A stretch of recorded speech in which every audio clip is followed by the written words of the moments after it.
Okay, hey, I wasn't gonna be late, but sorry, I ended up late anyway. Yep, I'm late, Annabella. Thank you, Valoma. I just saw your super chat. Hold on, let me read it.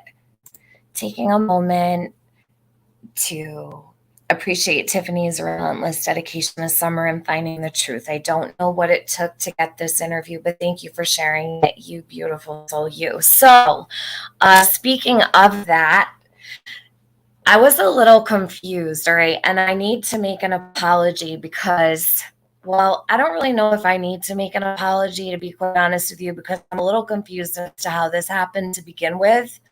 But maybe Justice for All and ICU could clear this up, because long ago, and I thought it was someone else, I thought it was someone else entirely who had given me this audio back when this disappeared from YouTube.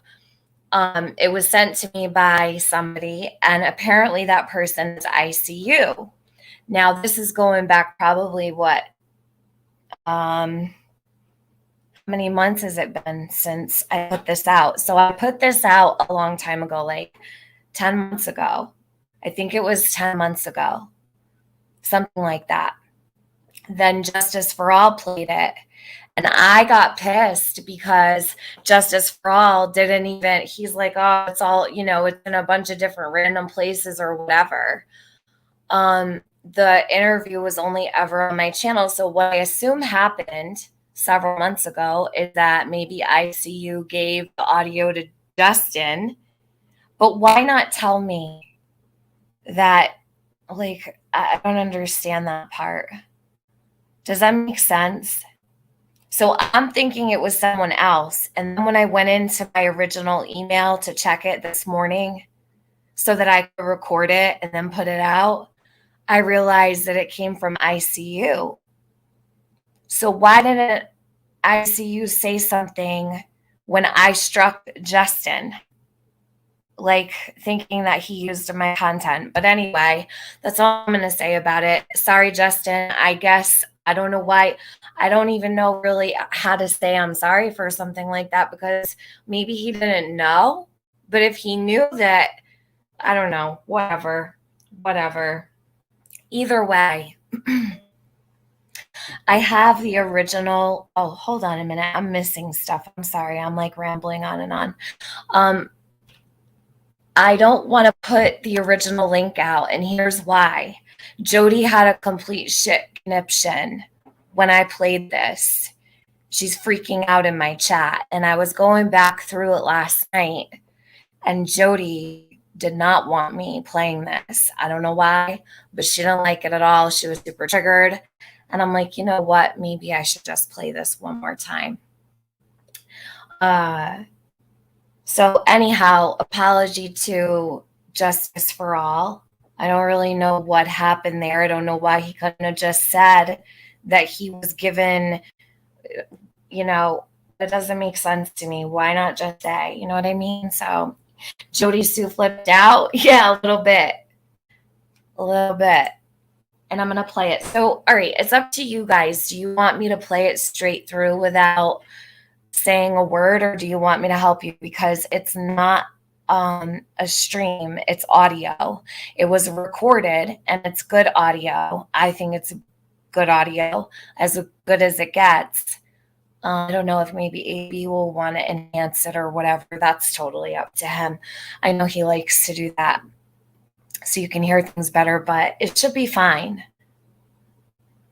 You want me to translate it? Okay, so I can drop it in its full form. I could do that right now, actually, because I already have it uploaded. I'll just upload it after this is over, and you guys can just take what you need. Does that sound good? Emergency me, I lost you up here. Thomas, welcome. Hey, Leah, flip-flop. Does anybody know where Mama Lisa is? I'm like hella worried about her. I haven't seen Mama Lisa in several months. I'm worried. Mama Lisa. Emergency me, thank you so much. Hey, Katie. All right, I know I'm missing so many people. I apologize, but all right, let me start playing this. So it's an hour and 5 minutes long, and she speaks pretty clearly here, so you should be able to hear it well. Haven't seen her in ages. Yeah, niece, that's what I'm saying. I thought about her earlier today, and I'm like, I really hope she's okay. She's been gone for so long, and I've said it like a couple times. I noticed her missing. Hopefully, she's just living life with her horses. Mama Lisa, she used to come in all the streams. Well, if you see her anywhere, let me know. Okay, so I'll put something together with the chat and her shit fit that she threw.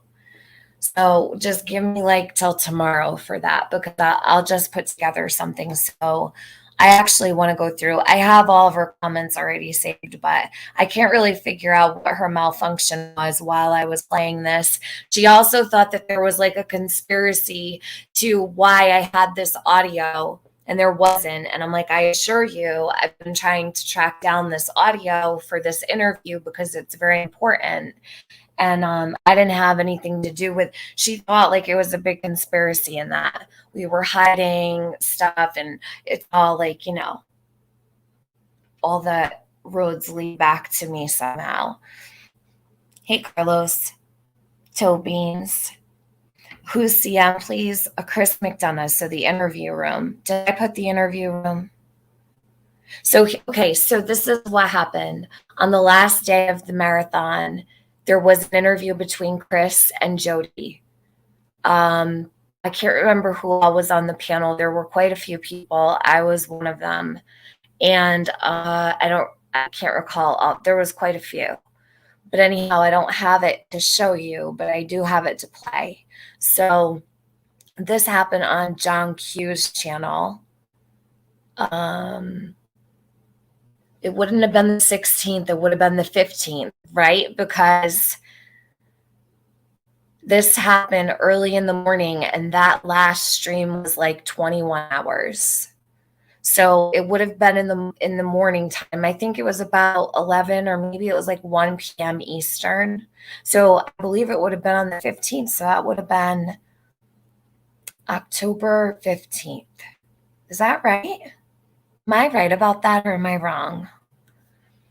It has been so long, niece. Yeah. Hey, Susan. Hi, Val. Was Josh there too? I don't think he was on this one, no, but he was on some of them.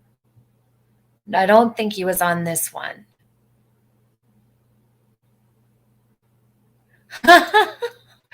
Oh, my voice is calming. Oh, that's good. Take a nap. Take a nap and catch the replay. I think where Summer 1-800-TB I find is blocked. Like, I can't see them. All right, let me press play on this. I'm going to start it. Try to get through it. I don't want to keep this too long of a live stream. But I think it'd be good to go back and listen. And you guys, when I put out this one right here that I'm playing, you guys are free to stick timestamps any of my videos. If you find something that you think is important, stick the timestamp in the comment so that people can listen to it. And then people who are looking for things that might want to clip things, they can find, stick timestamps, right in the comment section. That way people can hear whatever it is you find to be odd. I've been transcribing your Jody Sue videos. It's been painful. Oh, bless you. You have? Angel talks too fast, really? So, oh my, that's a lot of work. No amount of money could pay you good enough, because I'll tell you what, it's not easy transcribing, Jody. honestly, if you listen, you have to listen to her. You cannot be busy. Like, you can't let your mind wander either when you listen to her, because she's all around the block in one sentence. She is panicky, isn't she? I agree. You'll let me know when you're done. If you need any help, just let me know. Angel, it should be easier now because you have the transcribe button, right? The new YouTube format sucks. It makes me forget the like button. Why? What's different about it? Hey, Cher. Yeah, Cher. She's good at. She knows what Jody's saying. She's good at hearing her. Funny. Yes, you do have to be laser focused. You know, this girl has put me in like a coma multiple times listening to her. I cannot lay down. I'll completely pass out for hours. Hey, Brenda, hold on. Let me move through here. Speed up your chat. It's easier to understand. Oh, no. You mean the video? I'm going to keep it as is just for this, okay? You mean the speed up her voice, right? Sometimes she's easier to hear that way, yeah. You know, back in the day, she was much easier to understand. And I don't know if she's doing it on purpose or what. Really, who knows? But welcome new members. Yeah, thank you, niece, for saying that. All right. Mystic Angel. Hey, Stacy, Nana, Keith. She talks pretty quick in this one. I agree, Nicole. So you guys, I think, give all the feedback that you want with this, because she is a bit different in this. I don't want to put too much of my own thoughts. I would rather you guys like think what you want to think about it, but here.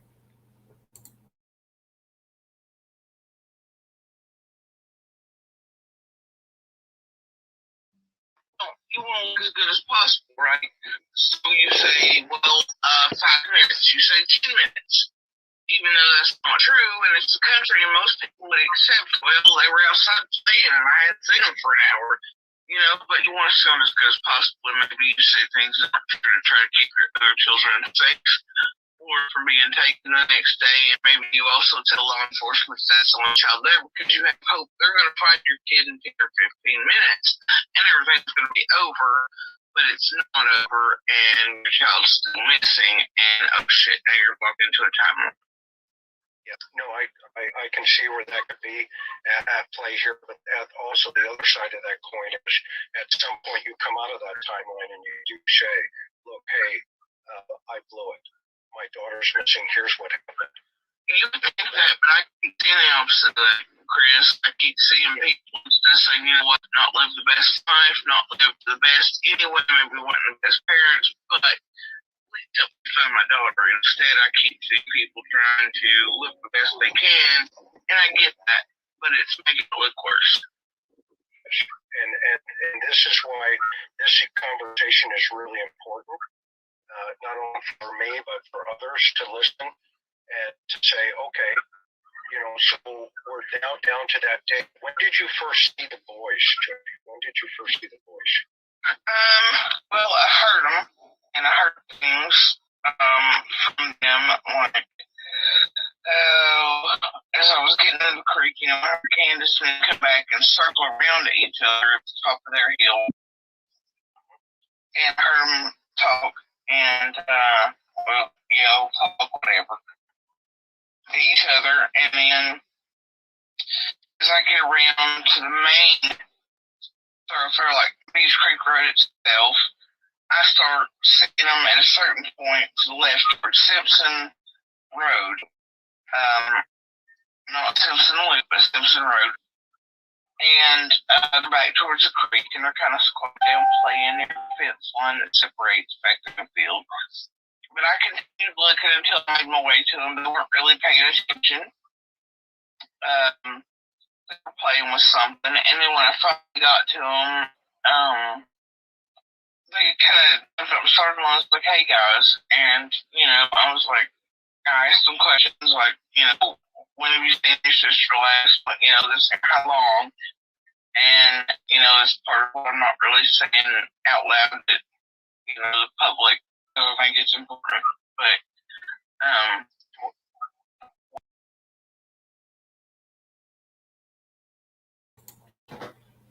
all right, so she says that the boys were playing with something, but that's not what she said before.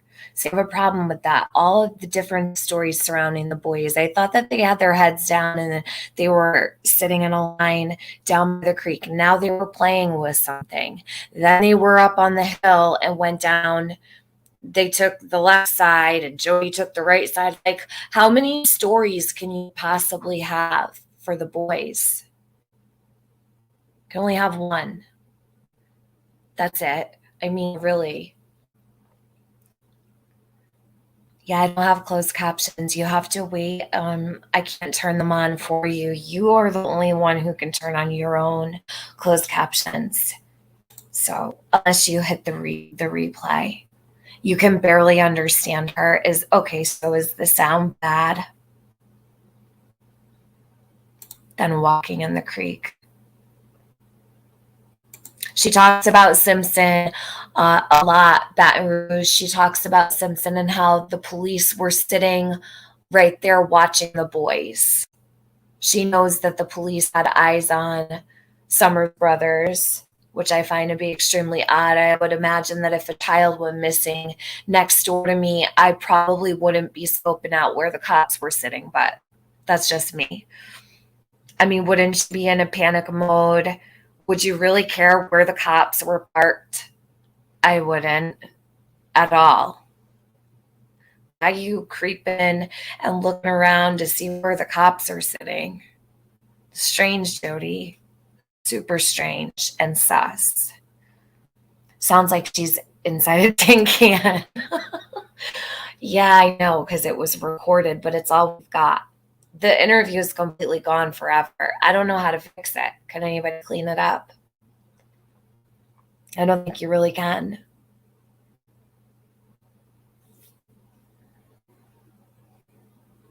They were busy searching. Jody Sue's a liar. I don't know. She says it all the time. Luda says the sound is good. It helps to use earbuds to understand and hear. Yeah. This is the best I can do for you guys. What part? Can I ask? I mean, we're here. As far as like what the boys said to me in the last place, they saw Summer and how long it had been.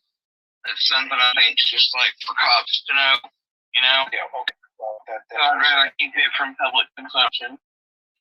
Okay, keep it quiet. Yep, totally agree. And I did hear the boys were playing hide and seek. Is that true? No, like when I come over on there playing like you would, like they're split down at the creek there, and they were just playing like in the water, like they were looking at something having a namer, and it's pretty shallow. I mean, at that point where it's been dammed up, it was just like a little trickle, it was not deep at that spot, and so they were just kind of splitting down. I don't know that they're taking it seriously. They're a bunch of kids.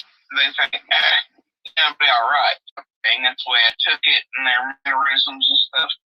Just being kids. But when I come there, like, oh, adults, we're supposed to be looking, and yeah, and the oldest looks at me, and I mean, me and the oldest know each other a bit, you know what I mean, like through the years.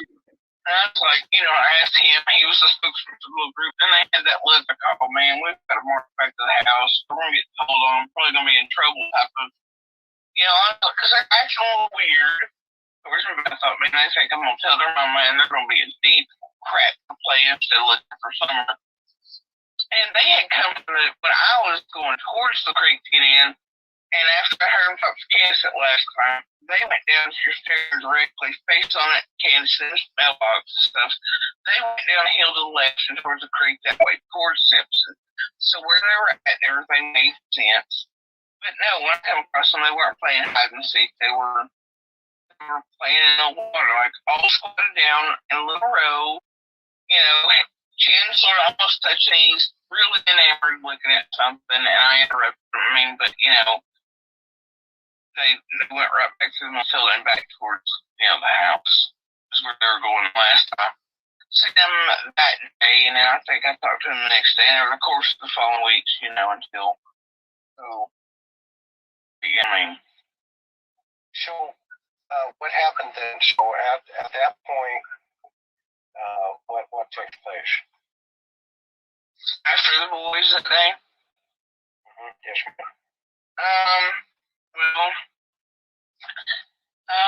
before I reached the boys, Dawn and Voldemort had come in almost at the same time. Candace was out towards the end of the road. She had told Voldemort what was happening. What car's Dawn driving? The red Subaru. Okay, so the red car that you would have thought earlier that you mentioned, that is definitely not the car. See, that's what confused me when I seen it. Initially, when Candace came down the hill, I was expecting a Subaru. And then it wasn't. It was her mom's Tahoe. And I was like, well, whatever. I probably parked first in line, so she's a kid, right? And then when later on, after the first two cops come in, and then Dawn shows up after Voldemort, just like right behind each other.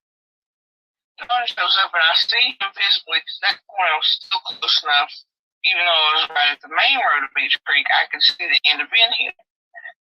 And so he shows up in the red Subaru.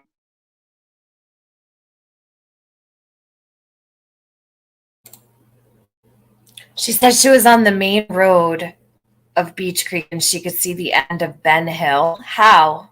How's that possible? I mean, I've never been there, but does anybody... Chasing, are you here? Because you've been there. Who's been there? What is she talking about right here? I just caught this. This is odd to me.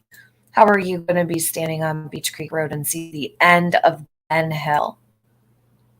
Or is she talking about like the very end of it? Like the beginning where you drive in? Yeah, all magically they all collided. Hard to handle. She said that the police, Don and Andy, all got there at the same time.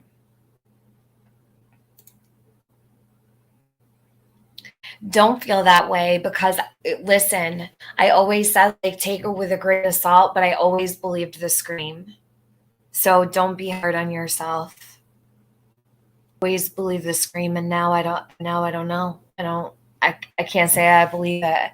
If you're on Beach Creek, you cannot see the end of Ben Hill. That's what I'm thinking. Like, that makes no sense. And I don't even need to be there to know that. Interesting. Another time she said Simpson Road. Yeah, Simpson Road. She said that the police were sitting at the end of Simpson Road, not in this one, but in a previous one, that the police were sitting at the end of Simpson watching the boys. Hey, Boston Chris.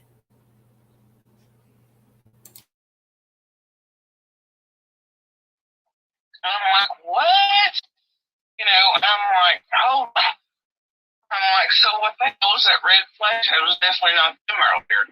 But see, that's what was wrong in my head earlier. And the reason I think I knew something was off with that color because red that went up the driveway before that wasn't shiny. It wasn't candy apple red. It was an off red. It was not right. And that's why I asked my son to even bother going, who was that? Because if I didn't see, what I mean? That's what cued my brain in. But it was like, it took steps to realize, So that kind of confused you too at that moment. But the color, I knew it wasn't right coming up the driveway earlier, but the red wasn't right. The clear coat wasn't there.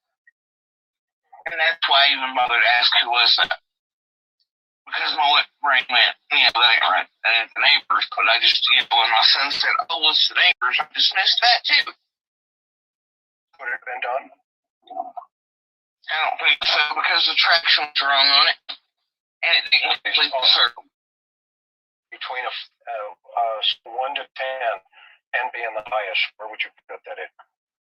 Is him and is more is? I'd rather not state that publicly. 50-50? I'm just... Did you just hear a cow? Did anybody just hear a cow, or was that just me? Hold on a minute. Hold the phone. Tell me if I'm nuts. Hold on.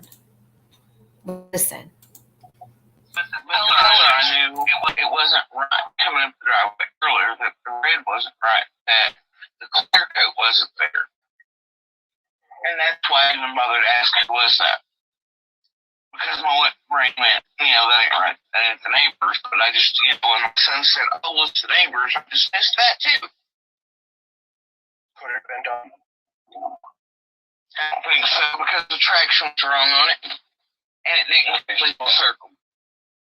Between a 1 to 10 and being the highest, where would you put it that it's him and it's more his? I'd rather not state that publicly. 50-50? I'm just, I don't know, but it's something that, I just rather not publicly say it just because my opinion holds weight. I mean, they're already doing things, and that's been my mission here. It was never about guilt or innocence or speaking on my opinion. Other than to say that I don't think Candace did it, just because of seeing her face that day and her voice and knowing the risk for her and calling 911 even. I feel like she didn't have anything to do with it, but I can't speak on it or what, I may have missed that day. Because there's all kinds of, I could have missed all kinds of things. What we heard, and I'm willing to say it. And it's the thing, I've always been open to the possibility that. Well, of course you would have missed all kinds of things that day, Jody. You were sleeping all day, right? You could have missed all kinds of things that day, right? Of course, because you were asleep from what, 10 to 2? So like the whole, late morning and early afternoon, you were just asleep the whole time. So everything would get by you with no cameras plugged in. Mm-hmm.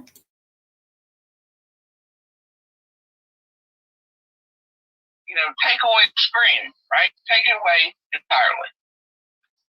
The same possibilities still exist, but there's a bigger picture there than just John Candace and poof.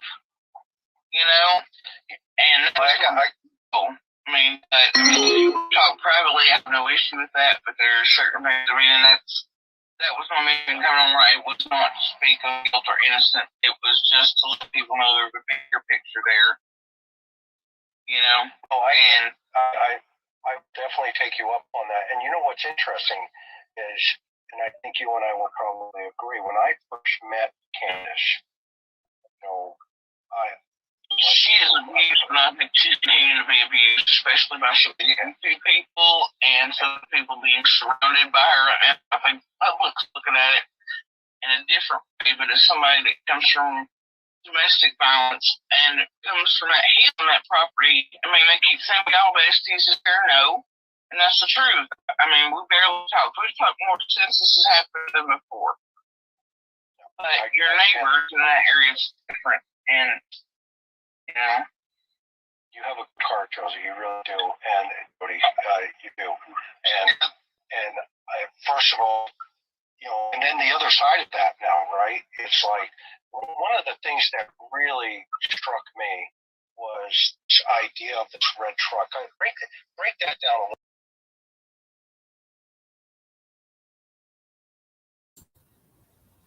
AB said something that was really important just a second ago. Let me find it real fast. And she's about to talk about the red truck. This is interesting right here. So he says, Jody Sue is not explaining as a witness, but somebody in the know. She is out of context. I agree. I agree with you. Mm-hmm. Paris Ritchie, thank you. Good to see you. Let's see. Does CM ever explain what he thought of her interview? No. Nope. Mm-mm. He didn't. Not that I know of. I don't believe he ever commented publicly about that. Heidi says, what was Jody Sue's reason for walking to the bottom of her driveway? To get picked up by Andy because she was going with him wherever.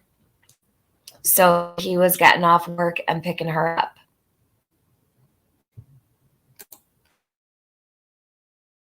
A little bit more for us. For me. On the red truck, I witnessed it. Yeah. The one I witnessed, I don't know that is. I know that somebody else is who reported the red truck, right?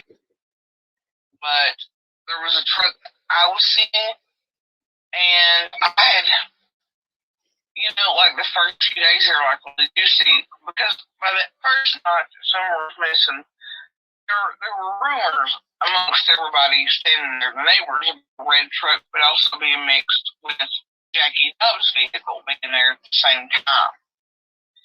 And we were like, no, there's some things there that, but we were like, no, the only one here was the blue, Trailblazer. And there was no other vehicle. There was no red truck here. And then by the time, everything pitches, the days go on, they finally start asking about a red truck. And I was like, I didn't see one in here that day. Like, you know what I mean? That's what I was being asked about. And they gave me this picture. And it was like, I didn't see that day. And you know how sometimes it can be kind of short. I'm obviously not a short-winded person.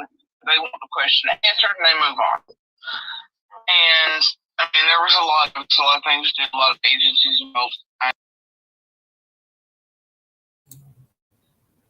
Sorry, I'm trying to kill a fly and I'm trying to listen to her at the same time. And I just saw Chasing Truth asked if Andy was living there at the time. Listen, I have no idea because this is all news to me. I always thought they lived together. Now people are saying that she was pretending like he lived there, but he really didn't. And he was still helping her out or whatever. But I don't have an answer for that. I mean, who really knows what was going on between Jody and Andy? Because, I thought he was living with her. I would imagine he was. It was his family's property, unless he left and just left her there or whatever. Yeah, so, and she says in the text, he says, oh, what am I doing? And she replies, picking me up or not, as if it was something unplanned and he wasn't sure. Yeah, right. Well, I'm trying to think because if you were asking someone you lived with, I guess you could say that, are you picking me up? Like if it was a routine thing, I don't know. These people are all so strange that you really can't make heads or tails of why they do what they do. You've heard both. Okay. They were still dealing together at the time. Right. I guess that's all that matters, right? The mailbox walks. So whether or not Jody and Andy were living together, they were dealing together, right? I understand it. They're doing their job. But then we had a specialist team come out, and it was like, there was a guy that was coming in here, and tried to expand, but there was a truck that had been coming out for weeks. And the reason I would see is because I was down there trying to run the survey lines and things for weeks and pull all the property stuff and measure and do this other across mine and Gatis's and there were other properties to make sure hours lined up. And so I was seeing this guy come in and out, and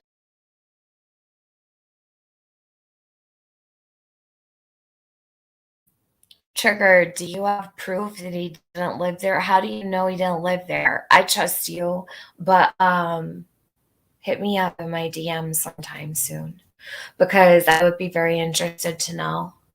So strange. If he wasn't living there, oh my God. I don't even know about that. That's crazy to me.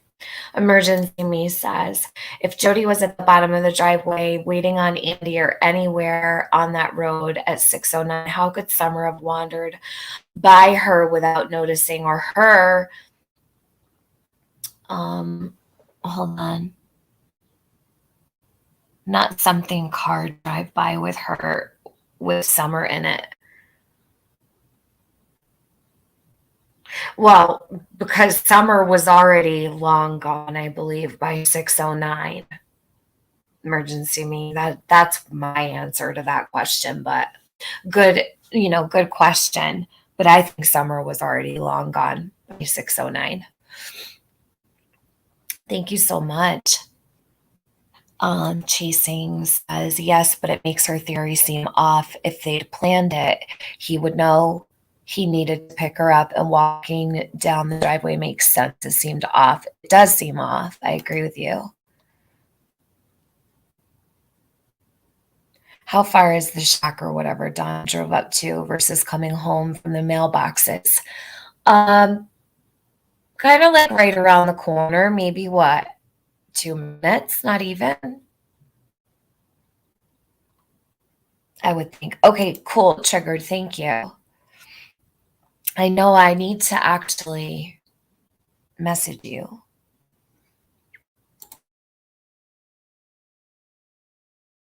And because I have to sit at the bottom of the hill bar because my body doesn't take stuff that well anymore, so I'd rest. But then around the same time, a lot of days I've been waiting on Baltimore to get into work. And I'd be waiting up. But this guy kept coming in and out in a truck just like they're looking for. To me, it was a little older, a little earlier, but not by much. Baltimore seen the truck too, and the guy, and he thought he knew who it was and where they lived, but we can't find the truck. And couldn't at that time either. It was no longer placed and living where it was, and which is just a few houses down from where I'm at now. But I don't know this guy would come by every day at the same time. I thought, well, drug traffic, something like that on me. And we were almost eye to eye every day, and just, like maybe 2 feet apart. Because I've been usually at the flowers doing something at that point. But he always kind of looked at me a little odd, but I don't know. But he didn't look like he was on drugs. That's what got me. And he just, for some reason, his face stuck with me. Let me ask you guys a question. Have you ever looked at a car driving by and said, that person definitely does drugs, or that person definitely doesn't do drugs? What a strange statement to make. So this person driving through Beach Creek in the red truck that Jody saw, that drove through at the same time all the time, but he didn't look like he did drugs. How the hell are you going to profile somebody through a window driving by if they do drugs or not? That makes no sense. Jody, does that? Anybody think that's odd? What a strange statement. Nicole, I know. I'm like, what is she even saying right now? I wonder if she just rambles to fill in the empty space. She remembers a lot about that alleged person, right? She said Andy saw the truck. Yes, she did.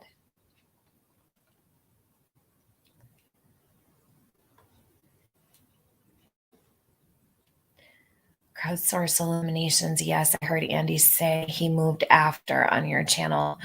Okay, so Andy said he moved after Summer went missing. Is that correct? Was that a correction? Or like confirmation?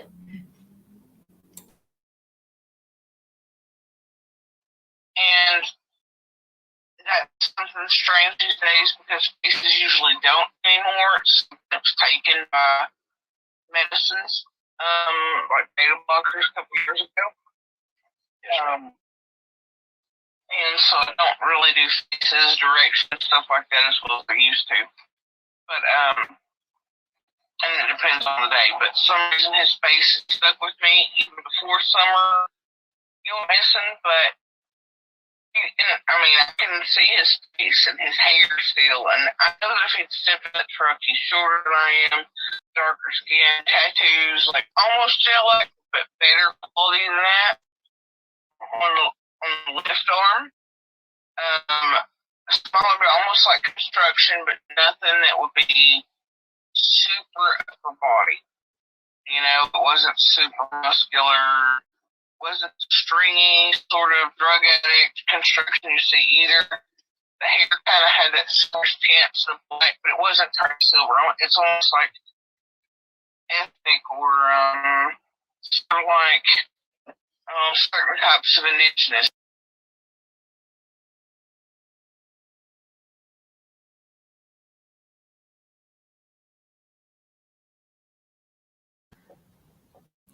So I have to swap it out because it's two parts. So just give it a second.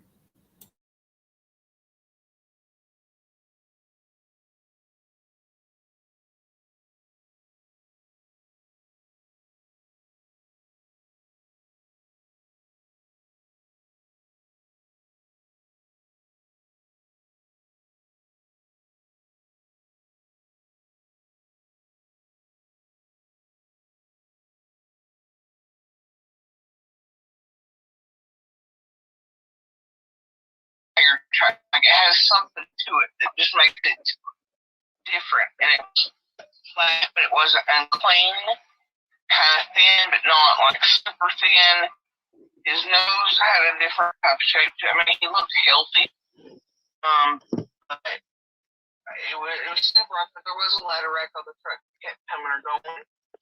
And then, I mean, like I said, I talked to cops about it off and on through this, but and it was most lowers in the truck. I was kind of dismissed. I never even got to the guy really what it looked like or anything.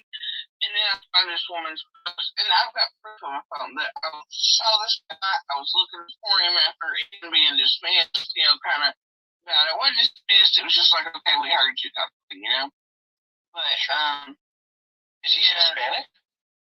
No. I mean, he's got something there, but it's not full on anything, you know what I mean? Like there's something there, and you can tell it the nose shape, the face, the hair, the skin tone, but you can't really, there's something in the background of genetics there, but it's not full out or teach you.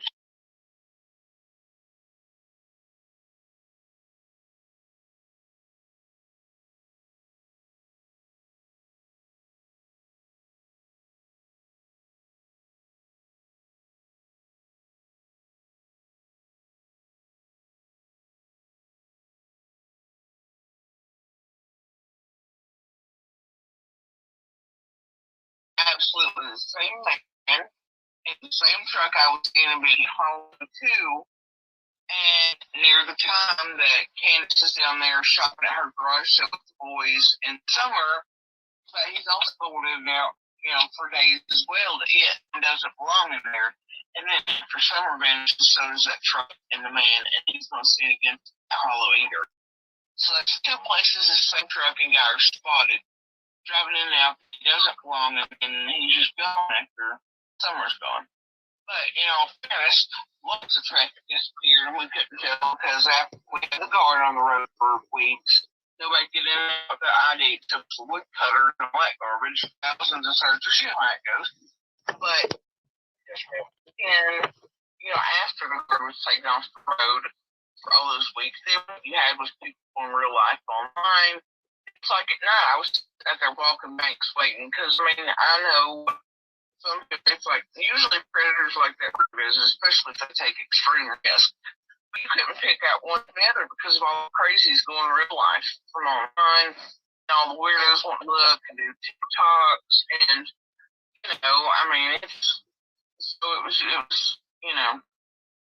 it scared off the real traffic and even no traffic and all kinds of other things that would be normal, So, it wouldn't have been odd either, but this truck disappeared and so did the guy. There's two places he had gone in. So let's go back to after the boys. You communicate with the boys.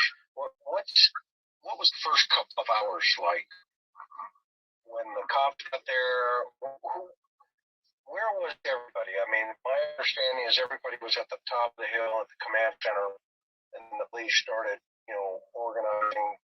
Don showed up, went up the first you went to the shed down on the road. What do you remember?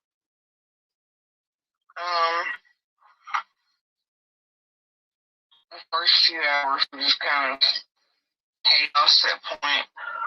The neighbors and all of us, I mean, like, because by that point, I and the other neighbor, the other closest that actually knew what summer looked like, we knew she wasn't in there, but, so we go back out to the main. Other neighbors had started trying to join the search. I think the third copy, because there was two campaigns, I think the third copy and told them about the screen. I walk out into the driveway, we just wait. At this point, it starts being cop after cop. There was, I mean, for the most part, for the first couple hours, I'm trying to figure out what I can say or I shouldn't say publicly about, because I don't want, the investigation to talk about. Yeah, we can talk about that. And, it's normal chaos things to expect. But the neighbors, they were on four-wheelers, we were looking, everybody had their property cleared very short time, had cameras out for the cops, lining up with someone for screens, handed over within well before dark. I mean, but it was chaos, as you could imagine. We were pretty well coordinated as a neighborhood unit, without any help. So, Yeah, I mean, this is a huge deal for everybody, and you specifically, it sounds like you're the first one there, and obviously you're the first one. And what was your initial fear? What came over you, not only from a mom's perspective, but from that neighborhood perspective? What hit you? When I knew that she was missing, like there was something wrong with her phone for that moment. Sure, yeah.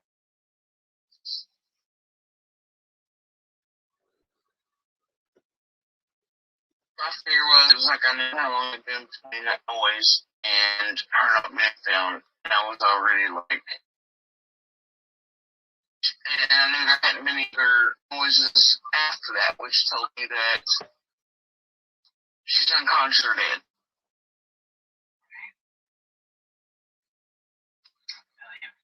And it was, is she gone? I mean, like, it was an immediate, oh shit, somebody's, like, something, you know what I mean? But it was, for me, it was like, you run through the possibilities, like, okay, you hear the scream, and then when I get to the bottom by this point, I know something's wrong. My brain clicks those two things together and goes, scream, and now this long after, was she left behind while they were playing? Was she hurt? If she is, there's not making noises since, so was she, like, she's dead or unconscious, or yes, I mean, it was a drastic oh shit for me because of the time period. It wasn't just, oh, well, I mean, I knew almost, it was like, man, something's super wrong, or I would have heard her crying, or somebody would have heard something in that period. You have an amazing heart, Joyce. You really do. And so let me ask you something personal. How's your health? People have your health issues, so forgive me for asking on a public forum like this, but it's not good. It could be better, for sure. But, life is what it is, and it'll march on. But, but yeah, not good. He's a true soldier. Awesome. Yeah, you're there day one, and that's the most important source of information, like anything else. I mean, there's going to be, there's always pluses and minuses, right? I mean, even when, I sat down with Candace, I mean, she sat down on that rock down by the water, and literally, I mean, forget what people have done, right? I mean, the old saying, you don't get to choose your victims. And you don't. And we're all broken. Every person that I've ever met, including myself, we're broken. We're all broken. But when something of this magnitude takes place, we all seem to sometimes have this spirit within us that comes together for a brief time, and we're fixed again. And then we try to fix things, and then we move on, and our lives, kind of take over again. But with this situation, even what I saw in Canada, and I know her past, I know she can be scandalous and all this other stuff. Yeah, and then I think for me, things can exist simultaneously. You can look like this and be this type of whatever, but also you can maybe not be responsible for. But then again, I've always been open to the possibility that any possibilities can exist, Correct. I mean, where we need to be, not proof of innocence or guilt or any of that. That's never been my intent. It's never been my intent to investigate. My intent has been, where is Summer? Well, what? And go ahead, I'm listening. I came into this, and I know what that's going to be. I'm sure Candace can listen to this, and I'm sorry in advance. But, and I didn't want to speak, but it's like, I've watched people manipulate, and I've warned her for weeks, like, these people are manipulating you. I'm like, even before I came on YouTube or did anything, and I let them know in advance that I was making the videos, and I was trying to, help. But to me, people online are getting super to the point where I think they're fiddling in the actual investigation and compromise. I might let out some things, right? I might seem a little crazy to people lately, but there are people that are going deep and hard, and I think they're absolutely compromising the investigation. I think that there is some super crazy things going on online. I know that when you play the game of truth or guilt, all these people are only out here for monetization. They're out here for clicks. They're out for everything except Summer, and they're about getting a hold and getting their claws into Candace and Donnie because that's where the money lies. I think that it's also helping propel abuse against Candace and isolate her further, where maybe she doesn't need to be, to a point where if pushing her closer to things she don't, and the public's not looked at that way, but I think that a lot of people around them are leaking things to make it look like the only people they do have and can trust are the ones leaking when it's not. I think there's games being played around them, and these people aren't just here for clicks. What people have to understand is what's happening with people surrounding them. All of the circus is detracting from Summer, and what's happening is it's costing summertime, possibly her life, precious days and moments. If somebody has her somewhere, locked up her life, it's costing Summer. And some of these people are so selfish they don't see that. So if I went into that circus by saying much of anything other than here's how that day went, then they've got more fodder, and then they've got more drama, and it leads to a circus that can detract and take away from moments of Summer's life, if not help, or never be found. And I don't want that. I want it to be about Summer, bigger possibilities, but also open to, I just want whoever's guilty, I don't care who it is, found and prosecuted. And for this never to happen to another person, child, or community, or another Summer, because I promise you, if they don't find the right person with this is going to happen. And a predator like this doesn't stop, they get worse. Right? That's a fact. Yeah, so I have a question for you. Tell me about, what's your impression of that shed down at the bottom of the hill? Throughout the years that I've been in, it was used at first for, guests would stay in it off and on. I think Grandis would stay here and there.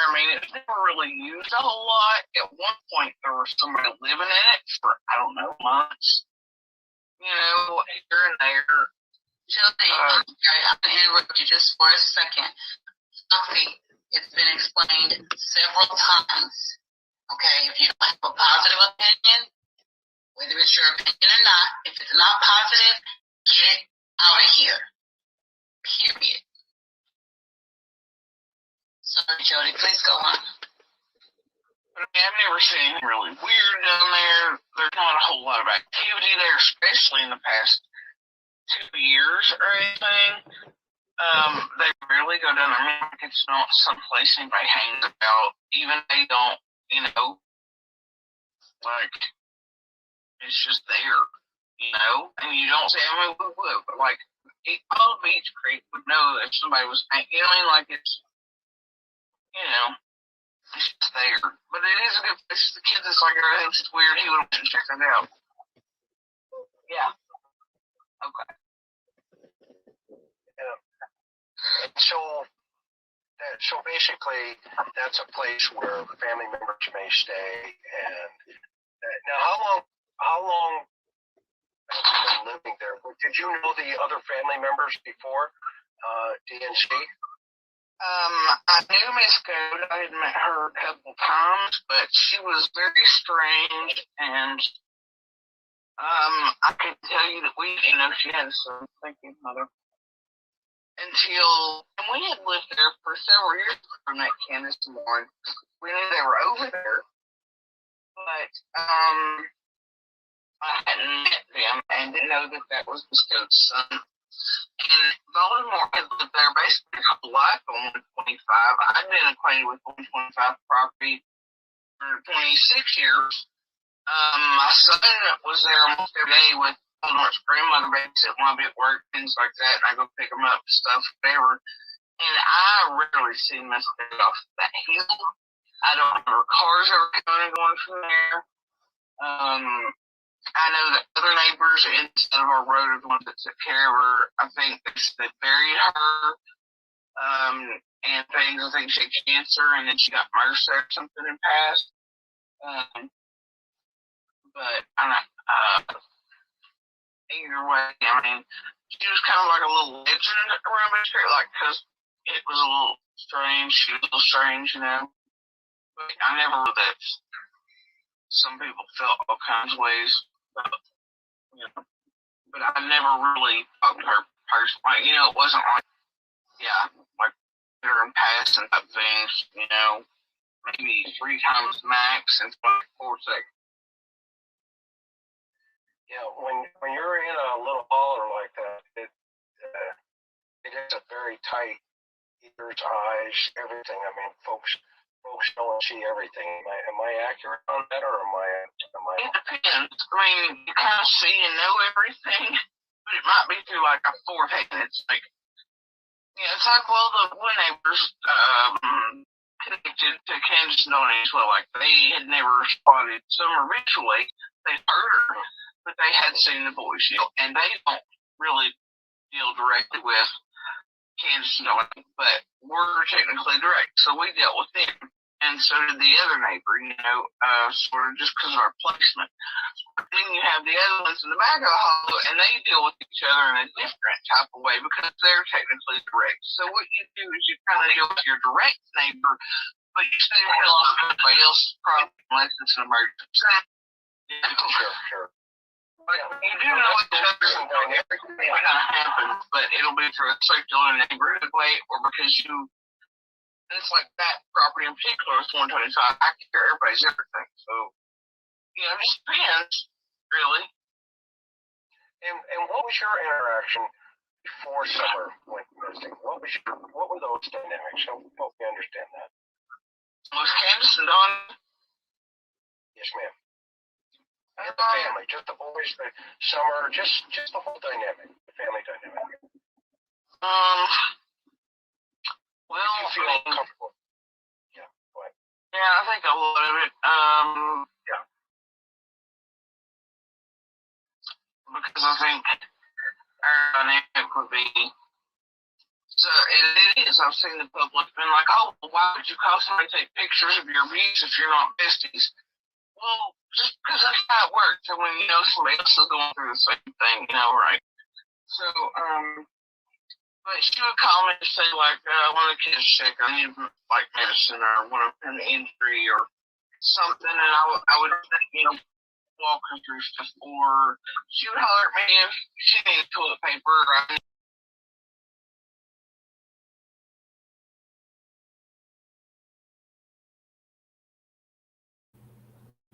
I think that part's really important where Jody talks about how if something was ever wrong with the kids, Candace would go to her for band-aids and stuff. So she was somebody that Candace thought was trustworthy to help when she was like in a jam and the kids got hurt. That's what I take away from that statement.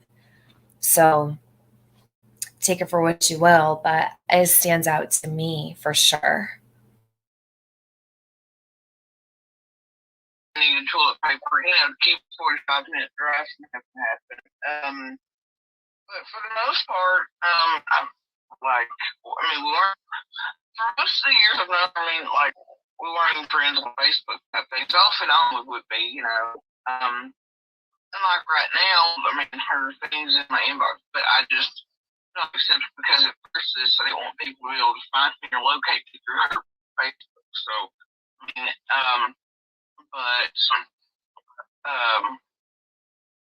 so our dynamic was kind of like, well, Jody Sue, what snake is this today? Can you come get it? Here's a copperhead. I'll trap it till you get here. You're the snake lady. Yeah, I'm the snake lady, and I will. I relocate most of the copperheads and things like that because she's the snake lady. So, does anybody know if Jody's still living with that 200-pound snake, or did it die from smoke inhalation? Does anybody know? Anybody seen that thing? Is it still kicking or slithering? I haven't seen it. I asked her to get it out the other day and show everybody what she cozies up with at night, but she won't show it. Is the snake still alive? Probably. So she was the snake lady. Imagine that. Hell no, you better call someone else. Don't ever call me about a snake. Memphis Mommy Mars, right? Jody, where's your snake at? I think that yeah, smoke inhalation.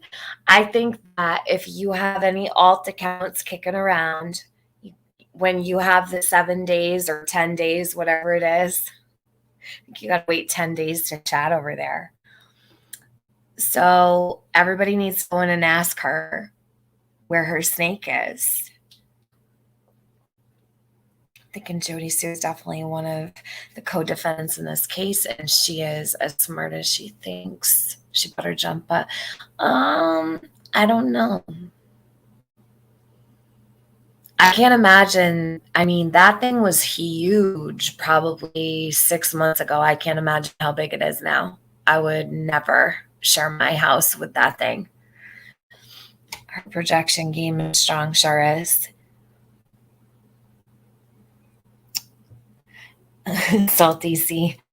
I have all my accounts still been waiting. Oh shit, really? So when is it up? In a couple days? All right, I don't want to interrupt this. Hold on.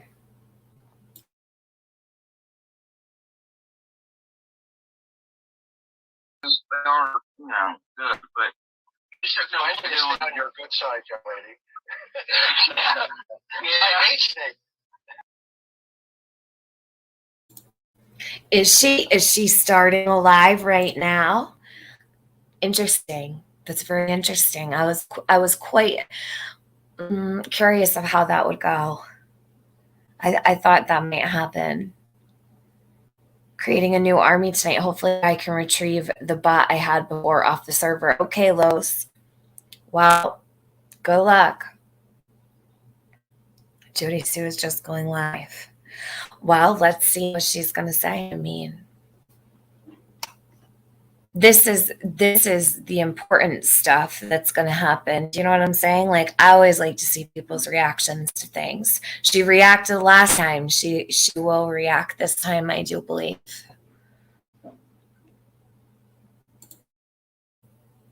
All right, it's all good. Let her do her thing, and maybe I'll even check it out when I'm done with this. It's got a little bit longer to go. Hold on.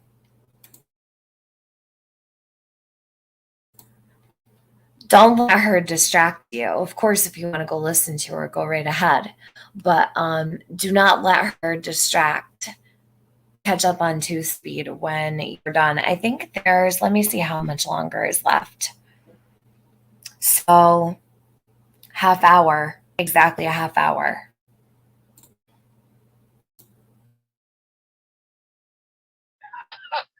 I have one here. Actually, my son's got a retail. Anyway, it's 14 feet long. But yeah, if there's a critter on Earth, I've tried to touch it. I've just got to break these vaccinations to prove it. So, yeah, finish your thought. I'm sorry. When you mentioned snakes, it just threw me for a loop. Go ahead. So yeah, it was usually identify this type of critter for us today, Jody Sue, or it was just like emergency, or like if we heard noises in the road, type things, and there's other things I'd like to not have public just because they're gonna eat it live and use it as fodder, but neighborly stuff that help one another, and like with pictures, that was something that was like, can you come here, especially in the places I couldn't take pictures of my own, like on parts of my body, I needed help. And like didn't want my own kids to see type thing, you know what I mean? And then that way they were kept off the property as well. But it wasn't strange for me because like you know what I mean? But to the rest of the world, it's like, wait a minute, you're not friends, but here's a person taking pictures for you. It's like, okay. But she needed a ride out of there because something happened. I mean, I was there, picked her up, took her to a safe spot, her and kids. This was not, or like, it's like if something happened and Don needed to go to work but he needed help because all the crew hadn't showed up, I'd watch the kids or they'd hang out. The boys would play video games with my son. I'd watch Summer do it, so it wasn't that odd. And I mean, where somebody lives, and you kind of get a sense of somebody, so it's not like, When your interaction with Summer from a mom's perspective, what are you seeing? I mean, she was kind of a tomboy, but also a little girl. She could definitely keep up them boys. I'm telling you, boys. All right, hold on. So I find it very interesting the way that Jody answers this question. I don't really want to talk too much throughout this. I really don't. But when he asks her, as a mom, how do you view Summer? Like, he wants to know from her perspective, as a mom, how do you view Summer? All she could come up with is a tomboy. A tomboy. And she could keep up with her brothers. Shame on you, Jody Sue. It was rough. And she had so many times I heard her yell at them like they could pick, because especially kids have a tendency to like group up in the wrong numbers. Even though there's 400 people, I mean, there's, a number system. There were children when they're playing, and one would be out because they were tired, so it left an odd number, and they leave her behind. They were taking it. So here she goes on to describe how, when asked, no one can describe Summer, it seems, right? Everyone has such difficulty describing this little girl, including Jody Sue. So Jody says, hold on, let me play this back because this makes me angry a little bit. She starts talking about the way that Summer and the boys would fight with one another, right? As siblings do. Why is that? Why is that even a part of this? Yeah, Candace did the same exact thing. I feel so bad for the boys.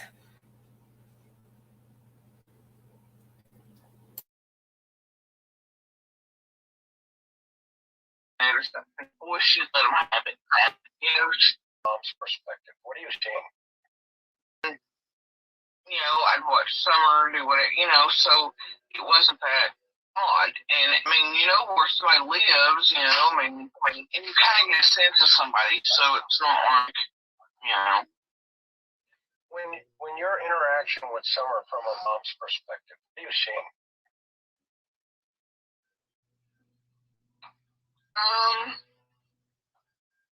And she was kind of a tomboy, but also a little girl. She could definitely keep up them boys. I'm telling you, boys can be rough.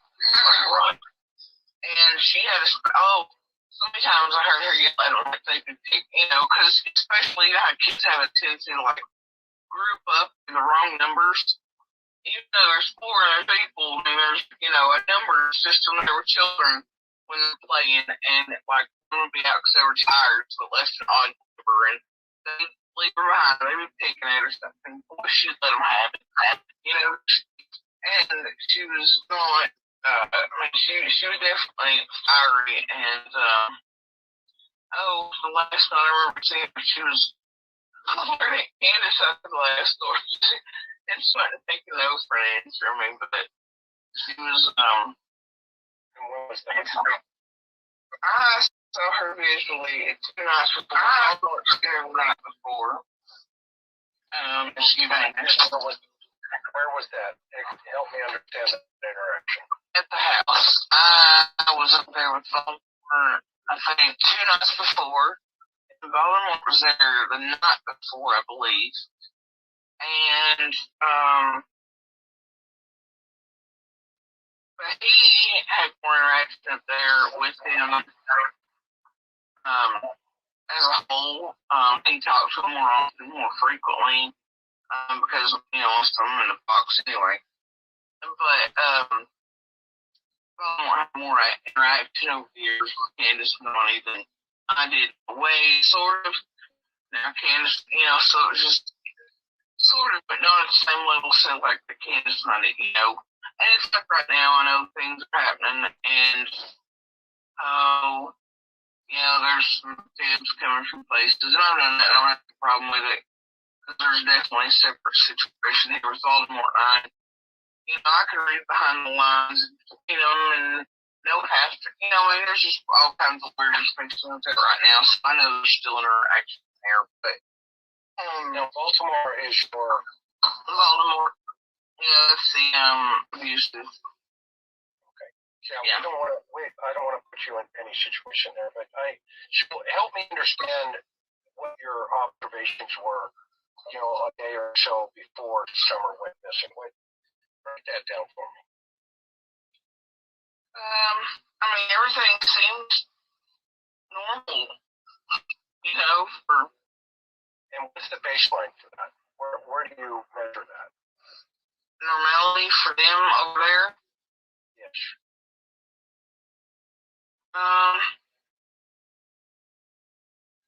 Well,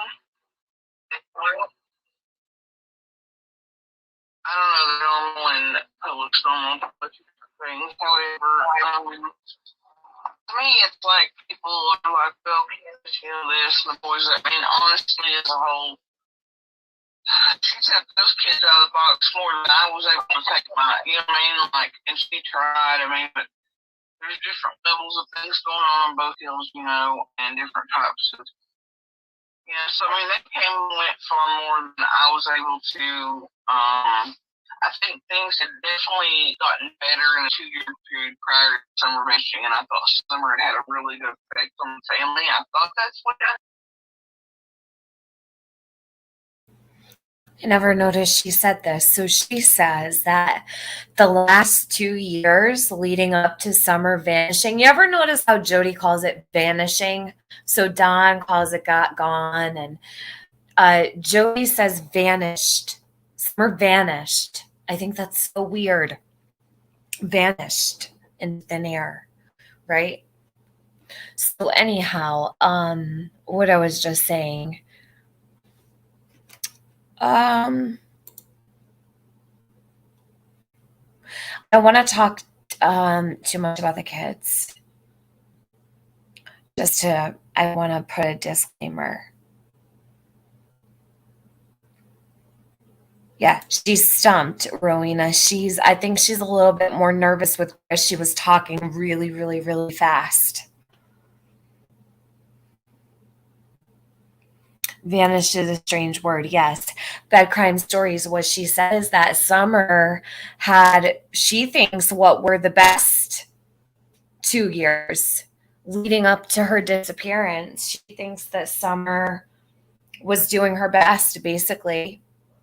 It's not what we see in photos, though, at all. Here, I'm going to play it back for you. So you caught that too, because I think that's very strange. And if you don't mind, when you're talking about Andy, can you put Andy and not AB? Because we already have AB, and Andy is not stealing AB's name here, especially in my chat anyhow. Sorry.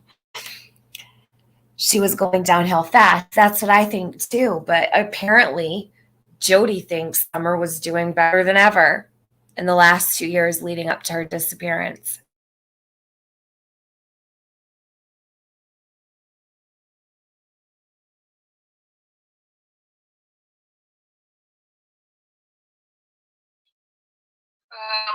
I mean, everything seems normal, And what's the baseline for that? Where do you measure that? normality for them over there. Yes.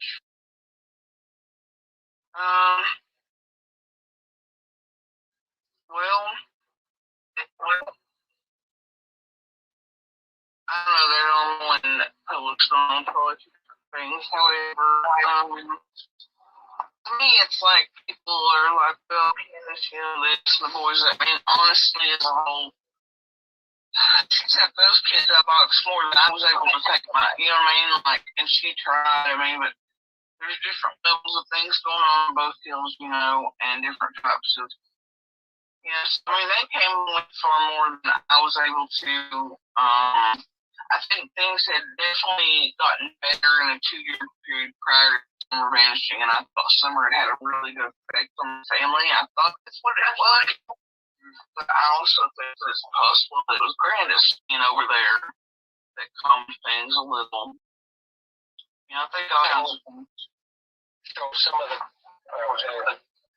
correct me if I'm wrong, if I hear what you're saying, there are some dynamics that are they domestic and violent relation, or are they alcohol related? I mean, when I talked to Don, Don obviously said every night at a certain night, Candace would, boom, hit it, and boom, she's out for the day.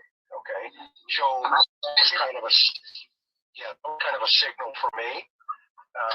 Well, it's weird how I don't want to talk to you in private, but it just seems weird. It seems like Dawn's being directed to say, maybe that's not his fault either, but I feel like Dawn seems to be being directed by all kinds of folks.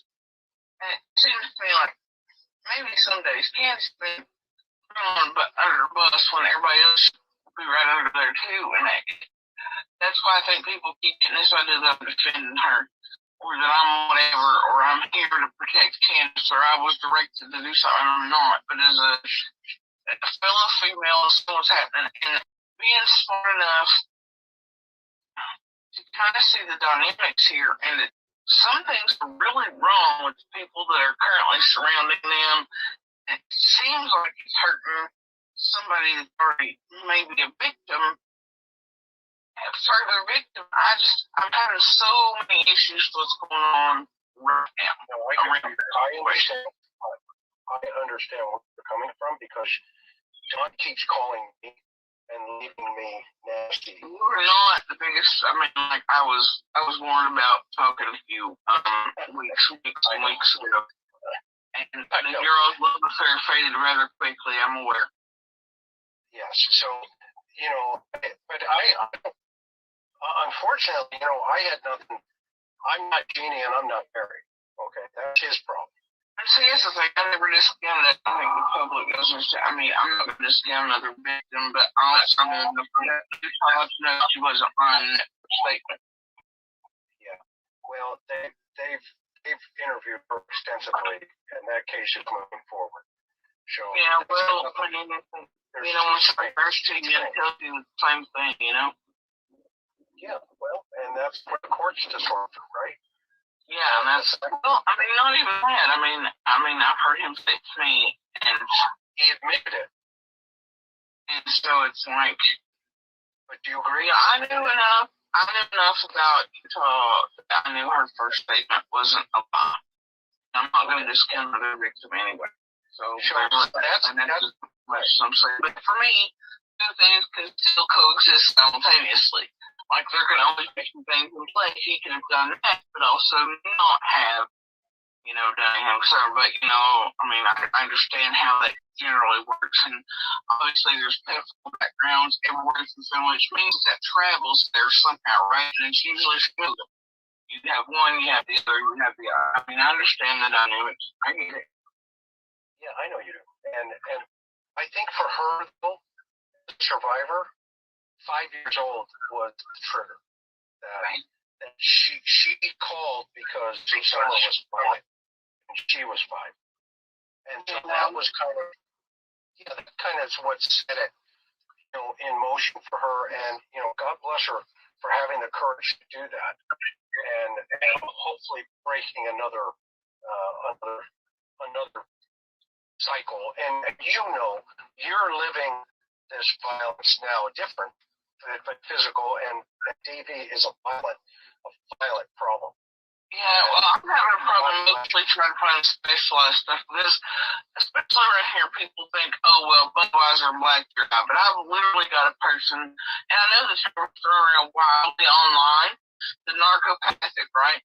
But I've had somebody that touched me emotionally, mentally, and to the point where it makes you feel like you're crazy. And right now I'm in a situation where if I'm wrong once, I'm seeing a car. The setups are real to where if I'm wrong once, I call the law on the wrong car. If I do something, like they make you feel crazy because it's the way you've been done for so long. And it's this process, it's a type of abuse. It's not just, because it was literally day and night. It's like nobody believes me that he's gotten to the point where he's threatening the public with weapons he's not supposed to have, that I have proof that he has. Proof, absolute proof. And he's going to kill somebody. And they think I'm crazy. And then I hear something on last night, which if you listen to the chat that was for Ziggy last night, which I happened to catch by accident.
And I hear something on last night, which if you listen to the chat that was for Ziggy last night, which I happened to catch by accident in a small chat thing happening as I was doing the summer marathon up tonight.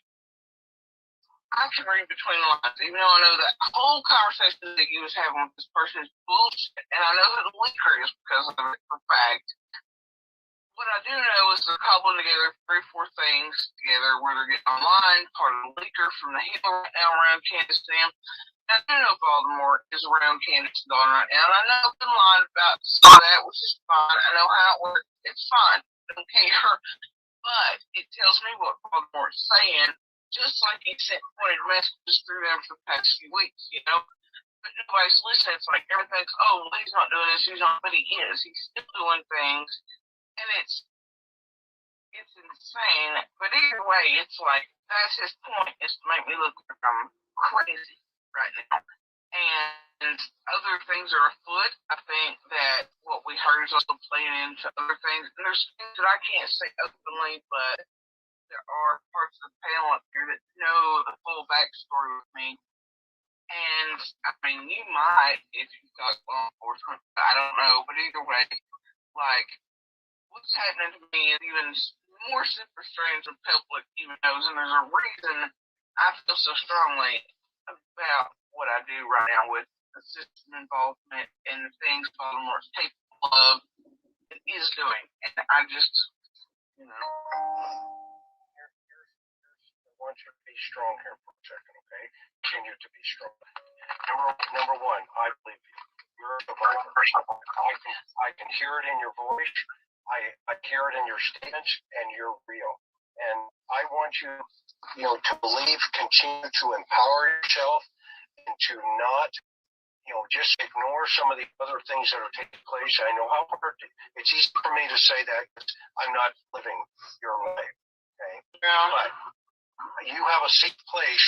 If you need to throw rocks or somebody to listen, trust me, I will listen to you. I will believe you, and until something or the evidence shows otherwise, you have an advocate here. And by the way, I'm going to have a guest on, not this weekend, but next weekend. Her name is Dr. Hemmel, and she is a domestic violence trauma specialist. And she and I have been friends for almost 25 years. She's an amazing human being.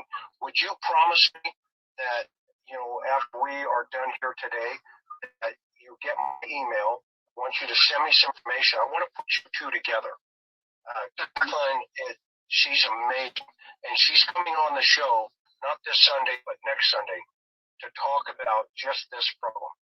And so I promise you that we're going to make that link happen for you. And if at any time, your people aren't believing you, you'll call. Just send me an email. Part of my issue now is, I don't know if Penny, are you still here? See, I've been putting notes in the private chat for Chris. sometimes I miss basic things. I didn't need to, but that's just the way it is now. And I'm pretty good at self-reflection, dog protection, and I've always been pretty good at that. But the other times, all of this art cycles, all these other things, when you think, even after a year or two apart from Baltimore, like there's still that trauma on. This time I found a way, I think, to break that, because I don't feel any, there's no pull there, there's no, there's none of that. However, the other times I didn't have a problem like Baltimore, it wasn't an issue, This time, it's all these years I was not damaged. Kept him from damaging me so far it didn't break me. I thought, well, okay, I'll be fine this time. But this time I feel more like I'm like before. If it had been a year or two ago, like I could have went out and dated, right, or something. This time I feel like the opposite. It's like no man around me cannot date. Well, I don't, in my head, it's like I'm never doing that again with another human being ever for any reason. Am I dating or getting like? And it's like, okay, so maybe I was holding back the damage until all these years he actually had damaged me and broken the scar, and just was waiting until the final stage, and I could actually come down and process it. But I couldn't figure out why. It kept me more chaos, I think, the first few weeks of this but it just is the simple, and what was it you said, Kenny? You said this is the finality of it this time, and you can finally have your starting process. Because it was a cycle for you, it was a continued cycle, and now that you know your mind knows. Your body is expecting the cycle to continue, but your mind knows that you're done. It's over. You're not dealing with it anymore, and you know. So you're in a state where you're processing it. Your body is wanting to get ready to prepare for the cycle again, but your mind is saying no. Yeah. I mean, I think Penny's right, but I also still like being like messed with by Voldemort too. So I know, you know what I mean? It's still. Yeah, that's not helping at all. And so both things are happening. Like, I'm finally done, but the damage is showing this time where it's never shown before, and I thought I'd save myself from by continuing to try to have a spine, continuing to try not to be like a complete doormat and to speak and, you know, try to hold my own against ways to keep my personality intact. And, you know, but now he is still in ways using me threat to us, and then also dealing with damage from 20 years of abuse, you know. Pressing forward, Joseph, so you're doing great. The fact that you have the courage to get to this point says a tremendous amount about what's ahead of you in a positive way. And I'm really proud of you personally listening, you know, to, and I when speaking with Jeannie and Mary, when they were first get the courage to decide whether or not, you know, they keep going because they were getting constantly beat up with this new dynamic we call the internet.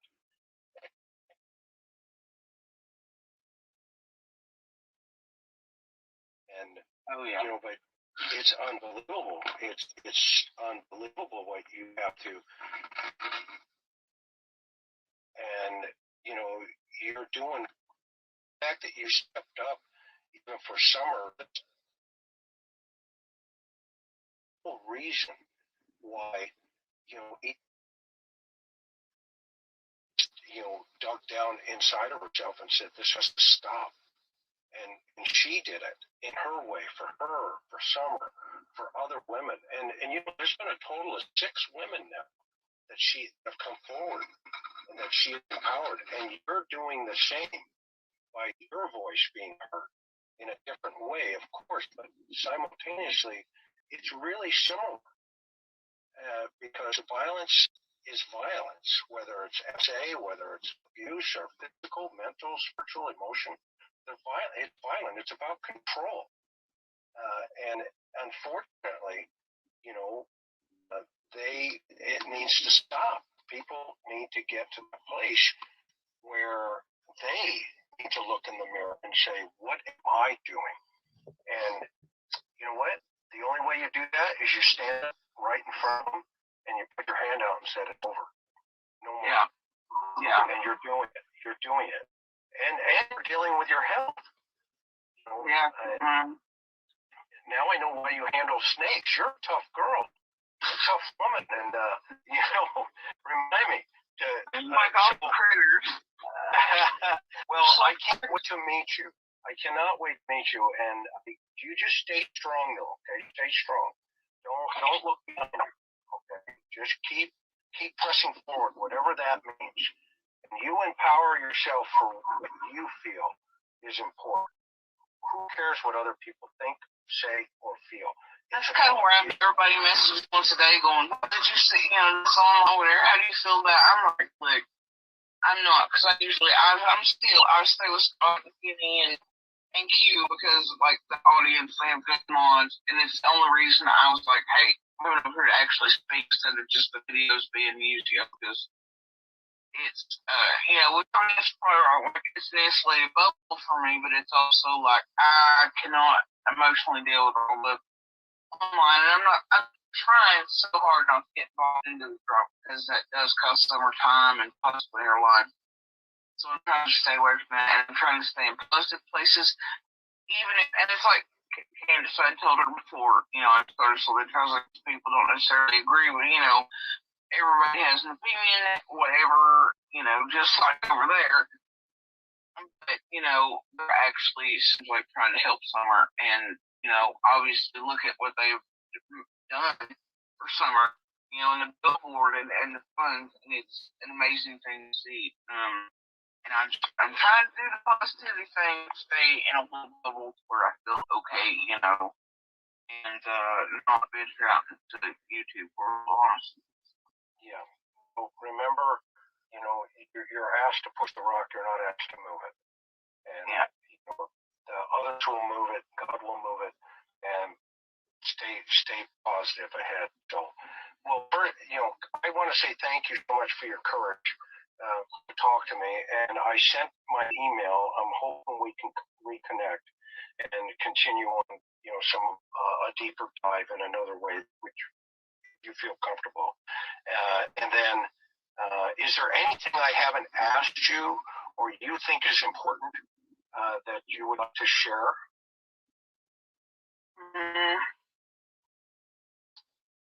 I don't think so. I'm sure, in person it'll be a little different or out of the public eye. Because, like I said, there are things I'm still keeping to myself and not willing to say publicly. Things I have no problem talking to you about, especially since I know that you can read body language and things like that. I prefer, and you can lead an interview better because what you're doing is a little different than say what a YouTuber would do. So it's easier for me to talk if I'm directed. And, you know what I mean? Not directed, it's the wrong word, but it's easy for me to stay linear and on track if I have the right person. And, but there's so many things involved in this, and I think if I had the right person, it might help. So, well, I did send over that link to your email for you and Jody to be able to connect through voice. I don't know when you plan on heading back. I don't know where you are, but I know that Jody Sue. I know she's chomping at the bit to sit down and spill it all to you. And I don't want to tell. I don't. You know me. I don't like tipping where I'm at because I have other things that I'm keeping my on. And but at the same time, let me tell you this: I'm close. So, but that said, I will circle back with you. And so, Jody, thank you for trusting the process here with everybody. And I didn't even know I was going to jump into this, to be honest with the doctor.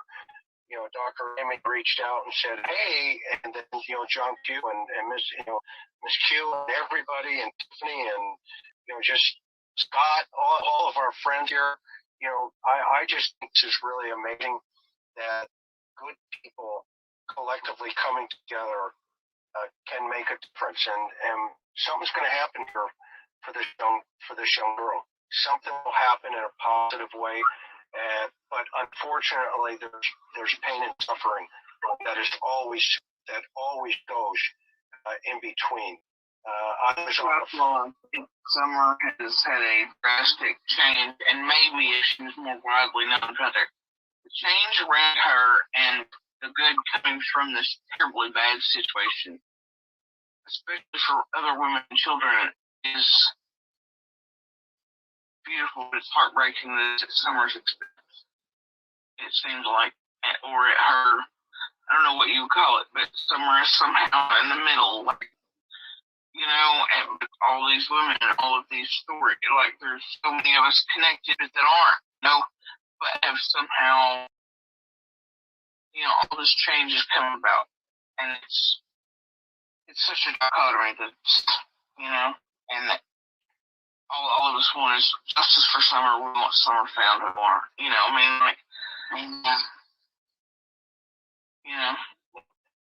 and this is, you can't fight hate with hate. You just got to step back and say, okay, they're looking in their mirror. I have to look in mine. And if I got to jump, but I just want to share a very personal story. When my son passed away in 2003, he was 20 years old. I wrote that song, Wind. and that is a song of hope. So if anybody is using that song, go for it. If it connects for summer, I've had people sending me things because I got to a point where there was just so much coming at us. I just said, you know what, the best way to answer them is let them listen to the music. And that's how I'm handling it from now on. So, I hope it helps you. I hope it empowers you to get to a different place. And, it's free. If you stream it, it's free, right? So don't worry about it. Everybody get out there, and if it helps, and let's, keep moving this forward for this young lady. And, let's hold on to faith, and let's hold on to the hope that we get to the next. So thank you for listening to Jody and everybody else. Thank you for the invitation, guys, John and everybody, Q. We really appreciate you guys. Love what you're doing. Love you all. Stay the course. Okay?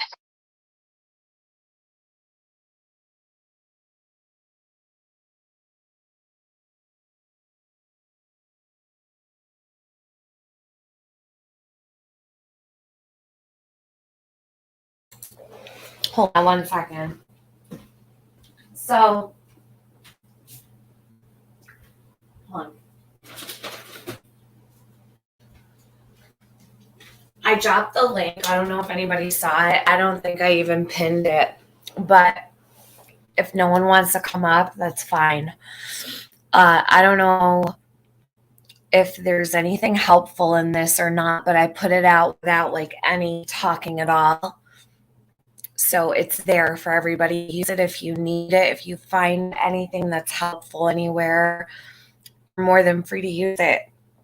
It wasn't my stream, right? It was John Q's, but it's all that's left of it that I know. Okay. And I don't think we're ever going to probably see that stream. It's been almost a year and no one has come forward with any of the clips from there. So luckily, and I think it was ICU that recorded it and sent it to me all that time ago. And then she must have sent the same one to Justin a couple months ago. I don't know.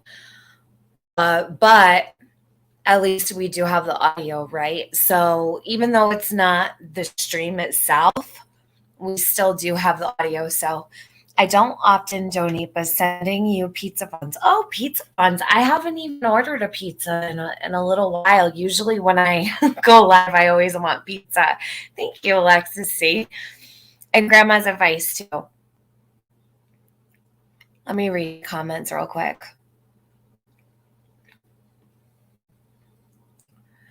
You're baffled by her behavior. Well, you know what? Nothing surprises me. Jody's pretty cold. She's a pretty cold person. Just my observation. She's not very warm and fuzzy and lovey, right? Not even a little bit. Not even when describing summer. At 3:49, did Jody Sue say the accident? I don't know. Flower Power, you'll have to rewind. 3:49 was 2 hours ago, right? Oh, you mean on, I don't know, stick a timestamp under that video and let people tell you what they hear too. Yes, Rowena, I sent prayers to Amanda Grace. If you guys saw her in the chat. Amanda Grace, I'm very sorry for your loss, hon. Oh, we have a couple people who are going through some really rough stuff right now. That's what we are supposed to believe at this point. Totally insane. Well, no one, actually, I don't really think anybody believes her anymore. She might have about 6 people that believe her.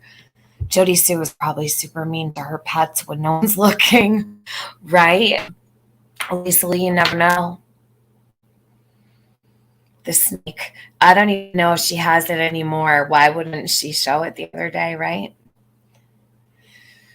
So, BJ, I don't really want to talk too much about the cancer thing. Listen, at this point, I don't believe anything she says, but I'm not going to sit here and say she's lying about it. I don't know. I don't know. And I'm not dealing with any kind of, you know, if she's lying about something like that, then God bless her. That's all, what can you really do? I'm so much more worried about Summer. I don't really care. Do you know what I mean? Everything is poor, pitiful Jody, and I'm over it. I'm just over all of it. Justice for Summer, yeah. Wonder if Candace called 911 then drove to the church to let Don know when to come home. Candace watching for police. Well, it sounds like Jody was the one watching the police. She knew where they were set up and everything. Now that is not something Candace said. That was something Jody said. She did have that huge scar and all the stitches. Yeah, I don't feel right about it. I have my own personal opinion. I mean, I will straight up tell you, I think she's bullshitting on some things. But that's something because of something like that happened not on YouTube. So my feelings about that don't even come from anything I've even seen on YouTube. Oh, she's saying mean stuff about me like she has been for the last 2 weeks. I don't really care. She can say whatever she wants. I'm more worried about Summer. It's okay. The link you shared for StreamYard isn't working. Really? That's okay, Emergency, because I'm going to end it in a minute. The interview with Ziggy and Fred Hill. Fred Hill said that. Maybe that's why no one came up. It's okay. Fred Hill said that Andy came home about 3 and another car pulled in and then Andy followed the car out. Do you believe Fred Hill? Do I believe Fred Hill? I don't know because I don't know Fred Hill. So, I don't know. I think that Jody and Fred have had their own little games going on. So, no, I really don't believe Fred Hill, but sometimes you'd be surprised. Hey, Lippy, you made it. I don't even care if she talks about me, though. Don't even worry about it. I don't care what she says. I want to know why Jody hasn't addressed any of the things that have gone on. So this is what bothers me, okay? All of these suspect things that she's been saying. And the fact that she will not address any of the questions that people have. Okay, first of all, you on YouTube can run your channel whichever way you choose. But with that being said, if you close your chat, you might as well just have live streams with no chat. I mean, why don't you just go live and disable the chat altogether? Because no one's allowed in there. The reason why there's only 6 participants is because everybody's blocked. Jody has pretty much everybody but 6 people blocked. All those viewers are just eyeballs watching her like hawks. Do you know what I mean? And then she's got, listen, I don't even know what to say about some, it's kind of sad because, and this is another thing. I think I should say this. So everybody takes a little bit longer or a little less time to figure out. Sometimes people need to see the truth on their own, right? So, like, some people have certain boundaries that may hinder them from being able to support someone like Jody Sue. Now, I think that Jody Sue really did herself in when she made the comment that she did about Andy selling drugs to kids, right? And then said that the very same drugs were used to sedate Summer. That was it. I think that was it for pretty much everyone except 6 or 7 or 10 people. That's just my opinion. How, even if, let's say, well, first of all, let's say she's lying. It doesn't matter to me. She said it. The fact she said it is enough for me. Anybody who can support that or even look at her and not have disgust for her, I think they probably are also, but beyond help. Do you know what I mean? Does that make sense? Like, some people are not all there in the head. And unfortunately, it's might take some people, like, everybody's going to have their supporters, but like, really, who's going to support that? You know what I mean? Why doesn't she shut up? Well, why doesn't she shut up? She just keeps digging the hole deeper and deeper and deeper. I say let her keep talking. Yeah, definitely, Misty. I say let her say whatever she wants about me. As long as she's talking, keep her talking. She can say whatever she wants. Let me look through your comments. Hold on a minute. Oh, what I was going to say is I don't want, because some of the people that are over there, they're people that like we care about. There's some good people too.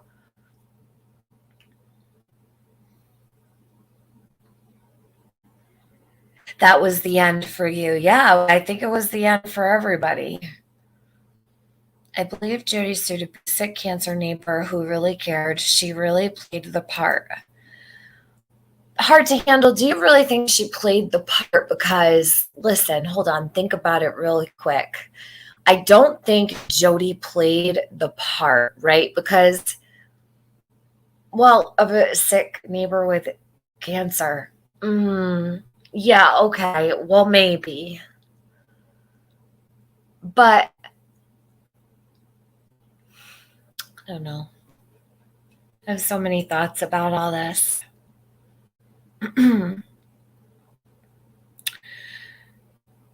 What are you trying to tell me? It's okay. Don't get nervous. Lily, but you're good. She should have been picked up and interrogated already. Yeah, it's making me a little bit nervous, not gonna lie. If you're not subbed to T-Spiracy, please do, because actually, can I share? Did you put out a video yesterday? Hold on a minute, because T-Spiracy is doing a couple things the last couple days about Summer and Jody. Yeah, this one. She did one on Andrew. Can I share these? AZ, do you care? And if my mods will share a link. Oh, you'll love her channel, Bed Crime Stories. She's a sweetie. Watch what together, Lily? Watch Jody? Listen, my brain is fried. You don't even understand. I got to take breaks from her. Please do? Okay, hold on. Let's play. We'll play a little bit of Jody. I don't really, if it's about Summer, then I'll play it. But if it's not about Summer, I don't give a shit what she's saying. She can cry all day. Jody's another tip about something and how horrible her life is. You know what? We all have our struggles. Welcome to everyone else's world. Okay, you're going to sit around and cry all day. Hard to handle. You're killing me. Hold on. Trying to stay away from these comments. I try to be good, but she's all up in it. Yeah, of course she is. And I do not agree with what Jody is doing to Benny using his daughter, okay? So regardless of anything that I might think or what my opinion might be of Benny, or my history with Benny, I do not agree with what Jody is doing.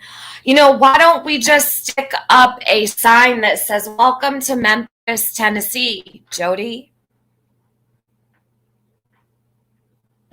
Why not?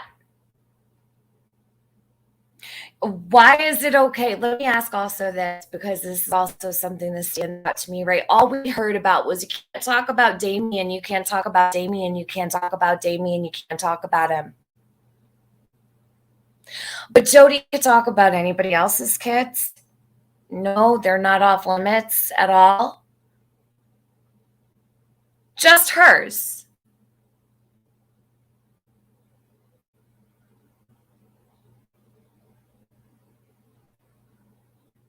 You know what I remember something that stands out to me.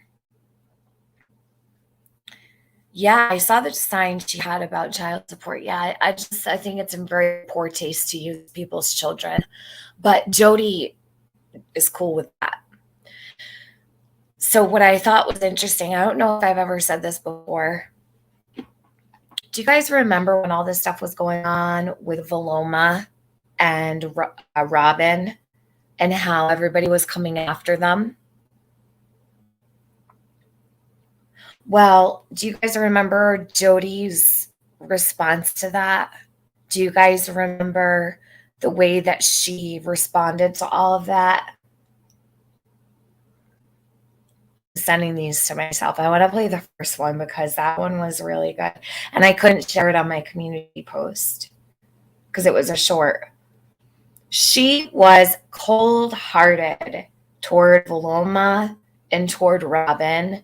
And the same type of shit was being done, right, to them. She didn't give a shit at all. It's only when it affects her. She can choose to be better, but she chooses to be better. She is very better. Yeah, I would say that's it. Yeah, so that's what I'm saying. No one could talk about Jody Sue's 19-year-old, but she could talk about Benny's 18-year-old. Cool, right. So there's no boundaries, okay? So Jody has a problem with boundaries. I think it's gross. Why is she sitting there with these signs, you know, talking about donating to streams that his daughter is on? That's just, in my opinion, it's low. It's very low. But Jody's here for one reason and one reason only, and that's to make herself look as innocent as possible while making herself look the most suspect of all in the end. I don't agree with going after people's kids. I don't agree with using people's kids. I don't agree with any of that shit. So, Jody, if you're going to start putting all these people's kids out there, then why don't we just start talking about Memphis and Damien?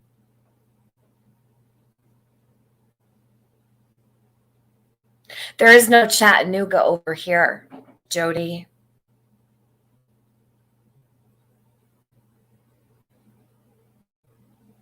So let me share this. Hold on one sec. I'm sick of her shit. Sick of all her shit. Only kids that need to be discussed are the missing children that we're talking about.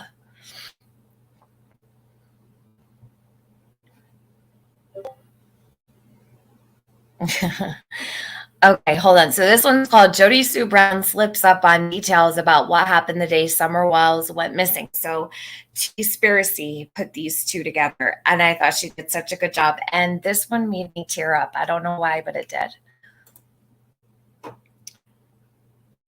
Summer 1st, yeah.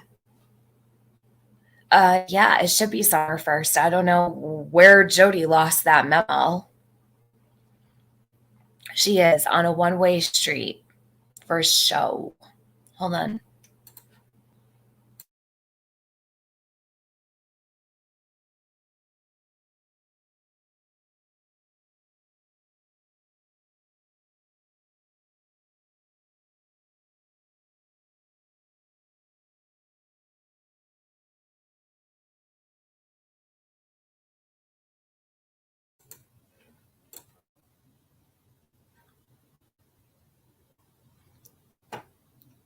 Oh, I thought she had it worse than Candace. Hold on. What does that say? The other day, she said she doesn't agree with comparing domestic violence situations, how they deal, but she's told me multiple times how she had it worse than Candace because she compared screams and bruises. Oh, this might be a stupid question. Is there anybody here who's good with sound and elevation? Anyone? I just have a quick question. Speaking of screams, I have a question about it. Let me know if there's anyone in my chat. Oh, yes, chasing? Okay, so hold on a minute. Now I'm going to get all thrown off here. I was going to end this, right? And I have like a million things to say. So I was looking at an elevation map. And if anybody's ever listened to Jody talking about the way that the scream hit, right? She said that there's a slope and all of the sound travels and it sits and it collects in this basically like a pocket, right? Like a slope, it stops all the noise, like basically, and it just hangs out right on the edge of the property. Now, if that's true, wouldn't that tell you, this is just one question, I have two. Wouldn't that tell you that the sound coming from the direction she says it was would have stopped if that is true? And secondly, if she's higher, I believe it was her property is 1,400 and some odd feet. Candace and Don's is 1,300, I believe somewhere around 1,300 feet. And I'm not sure what the elevation is down on Beach Creek Road. But I feel like there's a discrepancy here where she's describing the sound and she's saying that her property, she can hear from two certain directions, but she's also on the highest property also. So if she has a higher elevation than everyone else, I'm not really buying her bullshit. Does that make sense? If she's higher, wouldn't it be harder to hear? Yeah. T-Spiracy, so that's what I was thinking as I grew up on a hill. And yes, and I know that from living on a hill, that the sound you're not going to hear as easy when you're higher, right? I mean, that only makes sense. Or no, I'm no scientist, but don't overthink it. Okay, maybe I won't. All right, I won't overthink it. Need a sound traveler specialist. It's an interesting concept. Depending on temperature, sound moves faster and warmer temps if they're traveling up to a cooler temp. Oh, God. Well, I'll leave that for an expert, but elevation is 1,083 feet on Beach Creek. Okay, so 400 more so feet. She's full of shit. She really is full of shit. She really is. And it makes so much sense now why it's unfounded. All right, so I'm going to play this one first. I'm going to share the link too. AZ, I need to email you back also.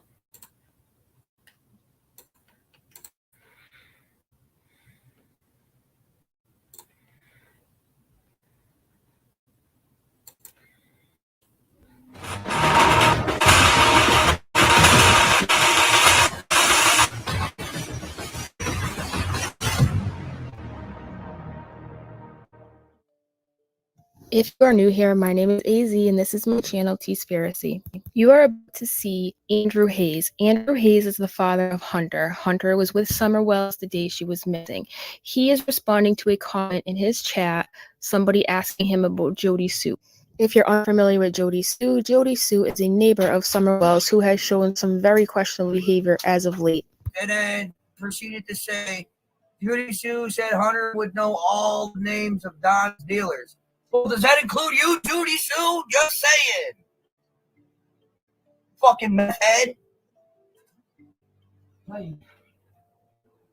Or shall we go back to the point to where you sold Candace the shit that fucking Summer OD'd on when she was 3 years old? Well, let's not go down that road, right? Fucking stupid. Stop telling me. Well, isn't that interesting? And I'll have you remember about 3 weeks ago, Jody Sue herself dropped this bombshell. Y'all look over there and ask why exactly it is he was selling drugs to the children. He was selling drugs to the children at 110. When she refers to 110, she's speaking about Summerwell's home, where she lived with her mother Candace, her father Don, and her 3 brothers. Why he was potentially causing little girls over there to be sedated and to be touched with the shit he was selling them over there. Go ask. Because I have fucking questions. 13 months later, you have questions. Not standing in front of him anymore. Not standing in front of him anymore, meaning her ex. Why would she stand in front of him? Why would you protect somebody who is potentially, in your words, selling drugs to children? Yeah. And I found about a few days before all the shit went down. I'm not kidding, dude. A few days before all this went down, he was doing that. Wow. And she was with him, right there with him. And I got the fucking receipts on it. And I'm sure law enforcement does as well. Now remember that part. She says, I got the receipts on him, and I'm sure law enforcement does as well. Remember that.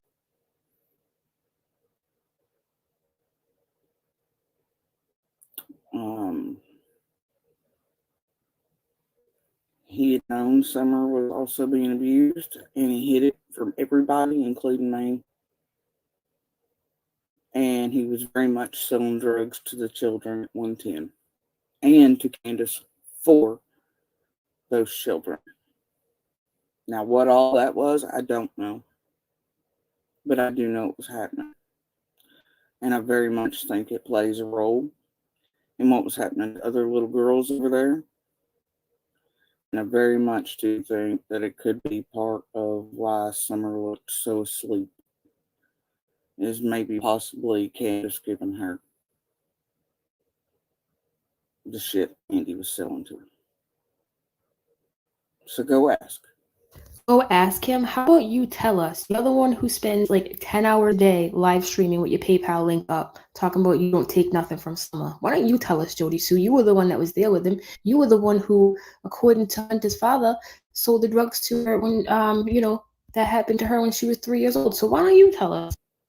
Because I still have fucking questions. Oh, so do we. So do we. You were with the man. You're the one who mumbles half the time on your lives, can't talk straight. Why don't you tell us, Jody Sue? Sounds like you know a lot, don't you? And I think that it was occurring since before the Utah trip. It is part of why Josie was taken to Utah.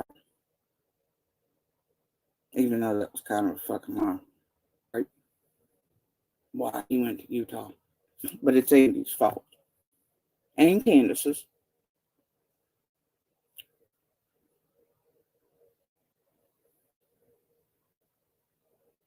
You remember Candace saying Josie or Alice or one of them talking about how Josie was using and that was the reason he was taken. It's not the reason Josie was taken out there.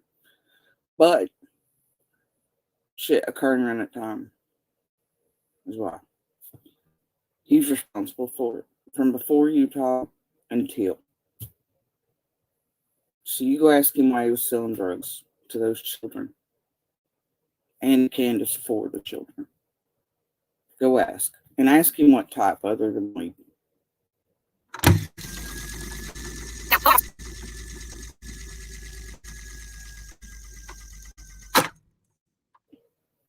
So there y'all go. There's the pieces I've been hiding. And some of them. There are the pieces I've been hiding. Some of them. Oh, you got to hang on to those extra pieces, Jody Sue, right? For the book deal, to keep your viewers, your $4.99 members on the hook for, little secret spills here, right?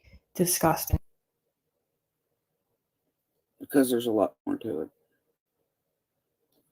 And law enforcement, Chris, others are very much aware.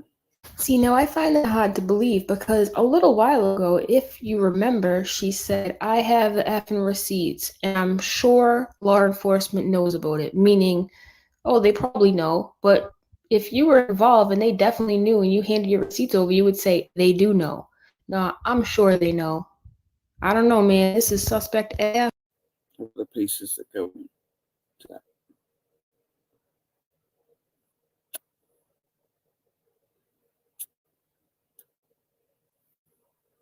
It's why one of the little girls, I think that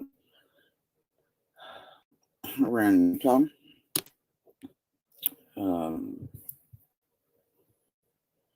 I think they were being given what Andy was selling, and I think it was used for very, very bad shit. Although I don't know if he knew or not. Wait, now you're saying you don't know if Andy knew or not, but earlier you told us that he was selling drugs to kids and to Candace for the kids. So does he know? Does he not know?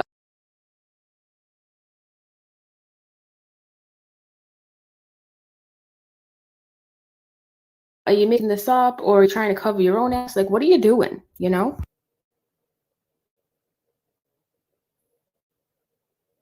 But I know he had a feeling like I did that those little ones, something was happening to them over there. He had a feeling like you did? Girl, you just said that he knew about all of this abuse and didn't tell you. You just said that. You know that, right?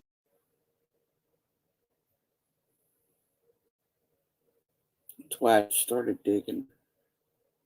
And then shit got weird.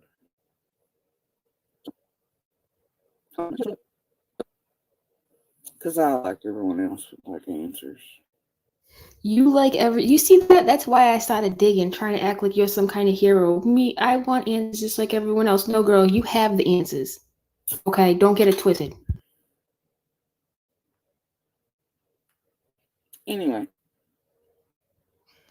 Anyways, and for you people who have been asking me, like, oh, did you show this to law enforcement? Listen, TBI has already made several public statements saying they do not want anything from social media, and I believe in law enforcement, and if they have any brain cells whatsoever, they're probably watching all this nonsense go on. So keep talking, Jody Sue, please. Loose lips sink ships, and you're off in the horizon. You are sailing right now, let me tell you. So that's it, guys. If you have any pertinent information that's not social media related, according to TBI, please call 1-800-TBI-FIND. Here is a photo of Summer Wells. The more you listen to Jody Sue, the more contradictions you pick up on, and there are more in that recording. There are so many more about her cameras on her property. So be sure to subscribe if you'd like to see a video about her cameras and all the stories she has told around that. So thanks for watching.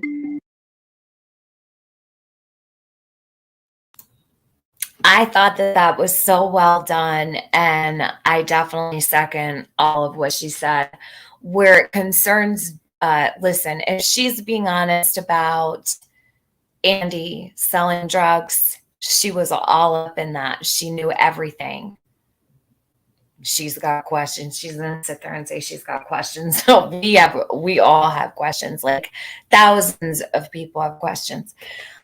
Who made the video is T-Spiracy. She's right in chat, and the link is pinned to your top chat. So make sure you sub up to her. She's really awesome. And yeah, I want to see her make a video about the cameras for sure. She did a great job. There's one more. Let me share it with you real quick. It's a short, but it's a good one. It's a good one because Jody says something really, really important here. And you know what's crazy? When I heard this, it sent chills up my spine. Like I turned ice cold. And I think I was on the phone with my friend Nicole. I don't know if she's in here. And it wigged me out like a rat was in the house or something. Give me shivers and everything. Hold on a minute. Let me pull it up. So it is very, very well done. And I appreciate that she made these. And I love that she put Summer's photo and her information in her videos. I love it. Jody was home all day. Okay, so if Andy was a drug dealer who who do you think was putting drugs in the mailbox all day? We've got texts of Jody talking about mailbox walks. And does anybody know what the Cheerios mean? Were they cutting their Coke with Cheerios or something? Like what exactly, does anybody have the slightest clue what the Cheerios were that Jody was talking about? Or Andy? Hold on. Give me a minute. Because I'm curious about that very much. Cheerios.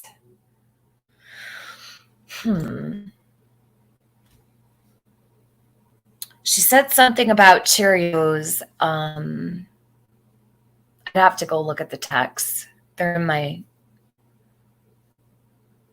who's smoking Cheerios. Almost as if Cheerios were a team when they weren't fighting. It's code for cocaine. Cheerios is that true? I don't know. I don't know about that. I just like weed, guys. Hold on. Right, this is Teaspiracy's channel. This is the short. Now watch this.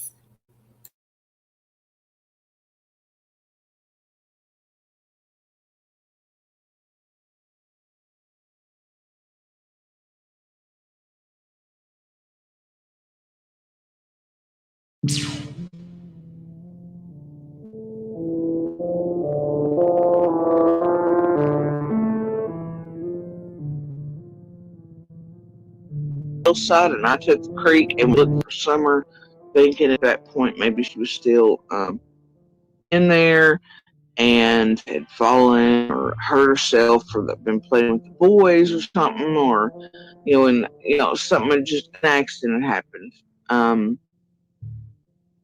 Hillside, and I took the creek and we looked for Summer, thinking at that point maybe she was still in there, maybe she was still in there, maybe she was still in there and had fallen or hurt herself or been playing with the boys or something, or something, just an accident happened.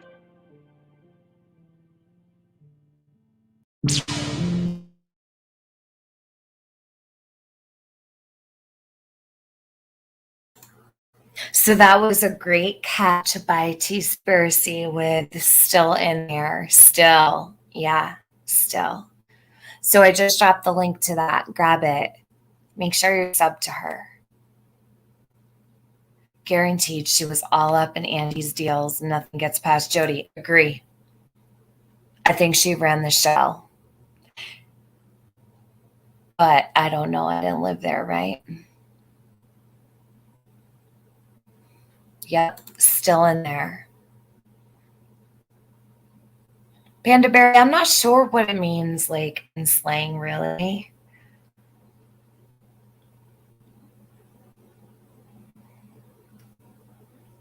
No, all right, so hold on. Let me find the exact text. I'll tell you. I can pull it up. So they were talking about her mailbox walk, right? And I think it was Andy who replied and said something like, I have the text right here.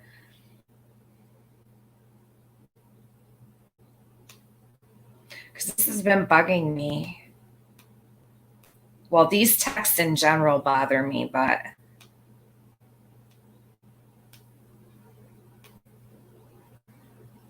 let me see where it is.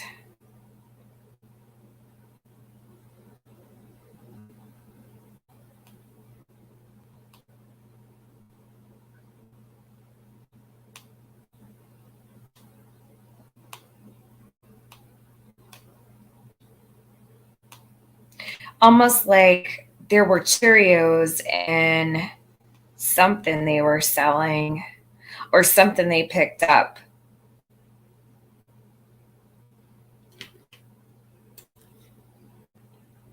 Of course, now I'm not going to be able to find it.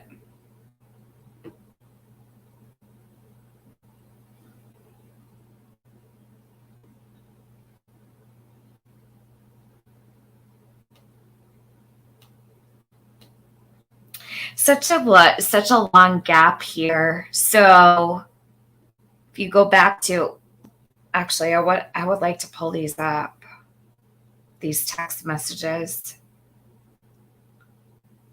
June 15th, 9:44 a.m. Love you. You okay? Heard anything? Heard what? Like, what's he? I wonder what he was asking. She sent a heart first. I never even noticed that. She sent a heart to him first. Where's my video? Hold on a minute. Let's go through these real fast. I really don't want to stay live for too much longer, but let me find the texts with her and Andy.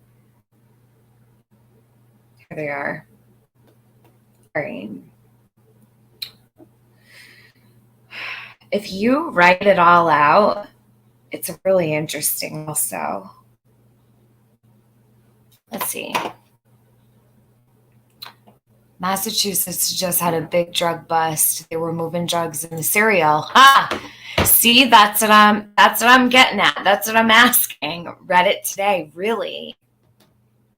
Well, if you think about it, right, like Cheerios are pretty cheap now. Maybe people are moving drugs in Cheerio boxes or something. I don't know. Nothing was surprised me, really. Let's see. All right, here's the text. Let me pull these up real fast. I just want to go over these really quickly while I'm up here. Maybe I'll come back again tomorrow. I was going to come live earlier today, but I didn't have time really. It just didn't fit my schedule. So tomorrow I'll probably, you know what, tomorrow I am going to come back because I want to go over a bunch of stuff. But Chasing, I'll check that out. You know, this is a really bad area for trafficking drugs and also human trafficking as well up here in the Northeast corridor. It's not good. All right, let's see. I got this here. Jody Sue and Andy text.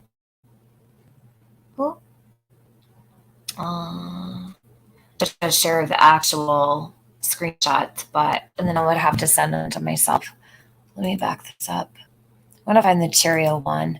All right, so let me put this on full screen. I don't know why anybody needs Delta 8 when you can get real weed. Maybe for people who can't get it legally.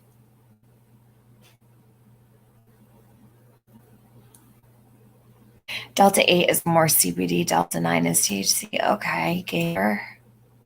Okay. So I'm not looking at my chat in case you're wondering.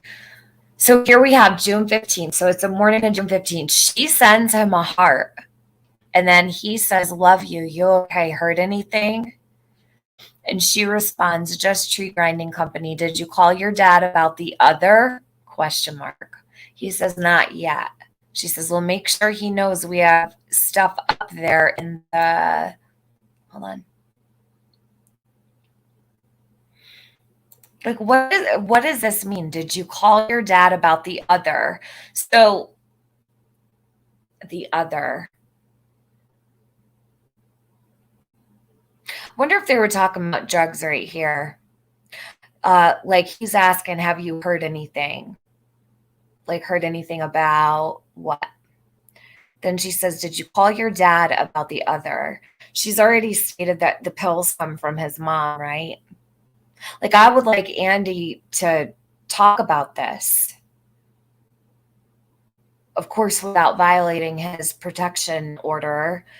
I would like him to talk about this if he could and what these texts really meant to him that day. Like I would like to hear his side. So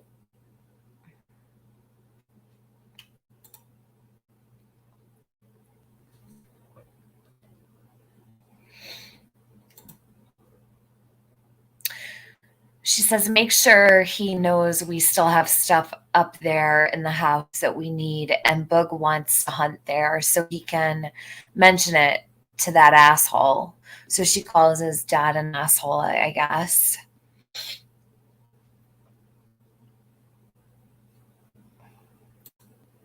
I'm going to find the one about the Cheerios.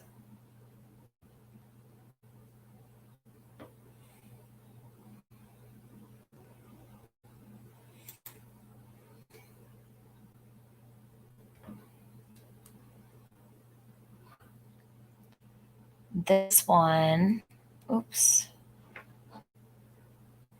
He says, okay. She says, did you show Blank pics and tell him what was going on?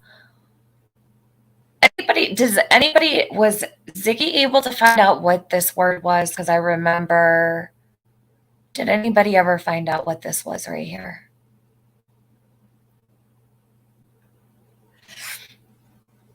Did you show Blank pics and tell him what was going on? What was going on? He says, yeah. Any issues, she says? He says, just him saying, where was I? And me telling him I'm on my way, not much. I told you be on time. Ignored him on that.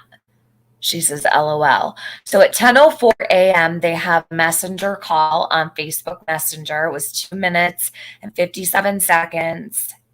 10:04. And I believe that's the last. Hold on.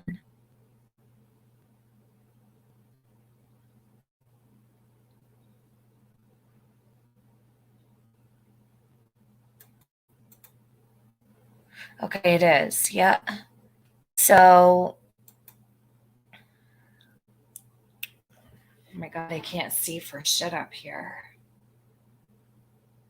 Let me go to my messages here.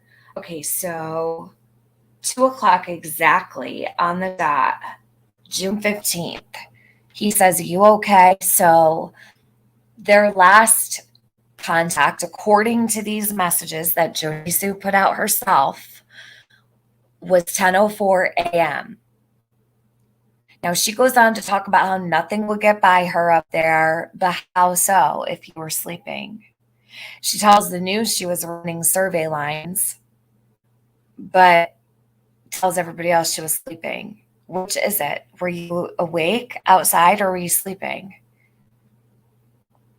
And it's strange to me because they seem to have like pretty constant communication except for these almost 4 hours. So for 4 hours, Jody's off the grid.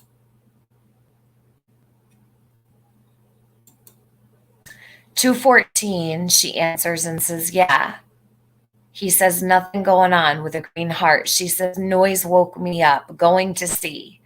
And at 2:38 p.m., he says, okay. Then at 3:14 p.m., Andy says, too long, no response. You okay? And it takes her a half hour to say, yeah. And that's it.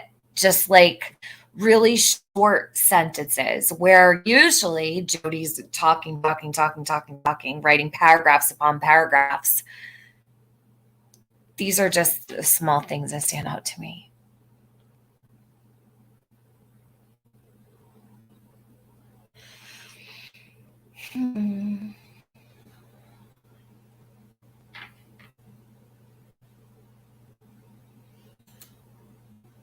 So he says, let me see, this is 3:58 p.m. What are you doing? It takes her a whole hour to answer, talking to kids. These might not even be the messages with the Cheerios now that I'm thinking about it. Oh, wow. I feel like they are, though. Oh, no, they were older messages with Andy, I believe. Okay, anyway, we'll keep going through these real fast. I'll find the Cheerios one before I end this. So she says talking to kids at 4:52 p.m. Then she sends a heart to him at 5:30 p.m. He says, not off yet. She says, okay, soon, question mark. At 6:02, he says he's about to leave. Asks her, what am I doing? She says, getting me, question mark, question mark, question mark, or not, dot, dot, dot. He says, you want me to? Then 6:05. He says, if you do, we'll head there, but gotta get a drink on way. So he won't stop and get a drink. And then she tells him that she'll be at the bottom of the driveway in 20 minutes. And what I find to be odd about that, that's at 6:05, right? So let me just ask you real quick, how many people here will say they'll be at the end of their driveway in 20 minutes and they walk right outside? If I say I'll be out in 20 minutes, that means it's probably going to be about 40 minutes. Oh my God. So think about that. You're not going to run right outside the second you say be out in 20, right? It's just not going to happen. It's just not going to happen. So he says, we'll text when past mom so you ain't in heat very long, which everybody, well, for the most part, everybody thinks is extremely sweet of him. Like he doesn't want to make her wait out in the heat. So that's why a lot of people question all the things that Jody said about their relationship. No, don't pick me up early, Pendar. Chasing, what did you talk about this earlier? This is what I meant earlier. She was ready when he was clueless. Yeah. So that stands out because if I tell someone I'll be out in 20, I'll be out in 30. You know what I mean? I'm not running out the door the second I say, oh, come on.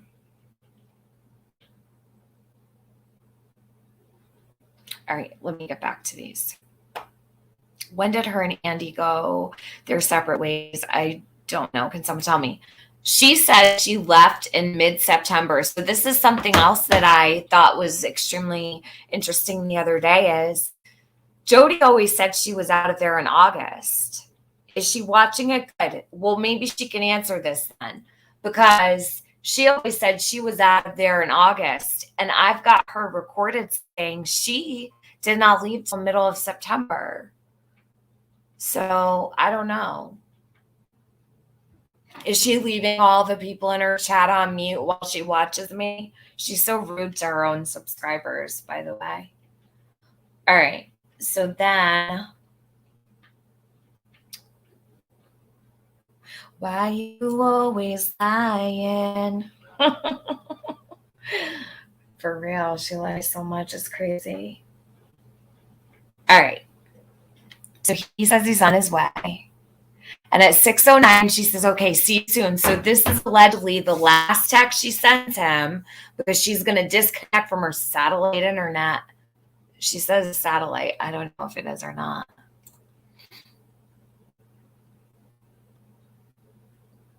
So 6:09.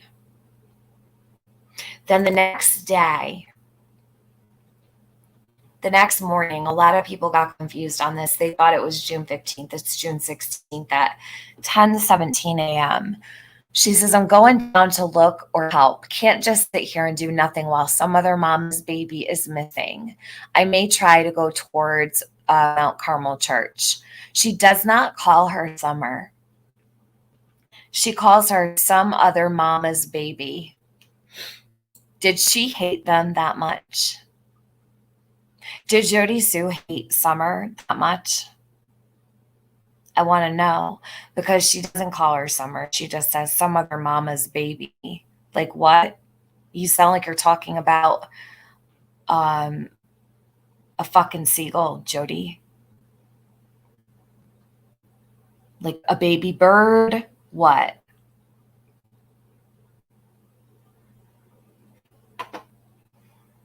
It is cold. Very cold. She doesn't even say Summer's name. She refers to her as some other mama's baby. That's so weird to me. How many phones did Jody sue? Candace had multiple phones. Well, I don't know. Okay, if they were selling drugs, they had more than one phone, probably. Who knows? Oh, thank you, Roxanne. Thank you very much. Hey, Yanni.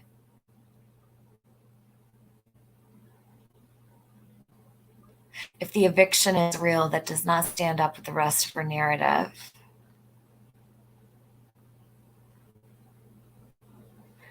What are these receipts she has about her husband selling drugs to mess up children? I hope TBI, yeah, right? So why aren't the people in Jody's chat who are allowed to talk there, why aren't they asking these questions? Does anybody care about Summer? I mean,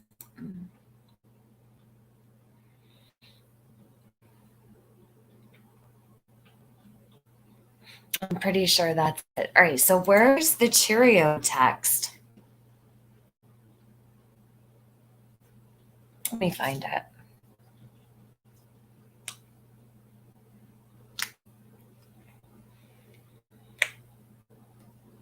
Have to remember who she was talking to when I have 3 sets of texts, I think 3. I think right here.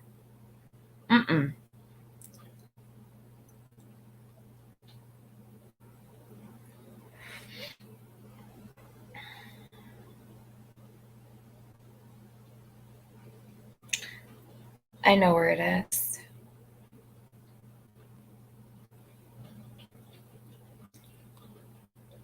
Just give me a second to find it. Okay, got it. So let me pull this up. I'm going to send it to myself. I'm going to put it on the screen because this one bothers me.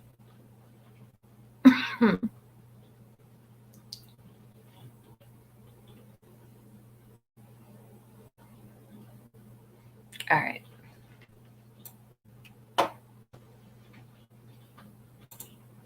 So here she's talking to Andy. This is where they were fighting. These are not from the day of Summer's disappearance. And for anyone who's wondering, she put these out herself.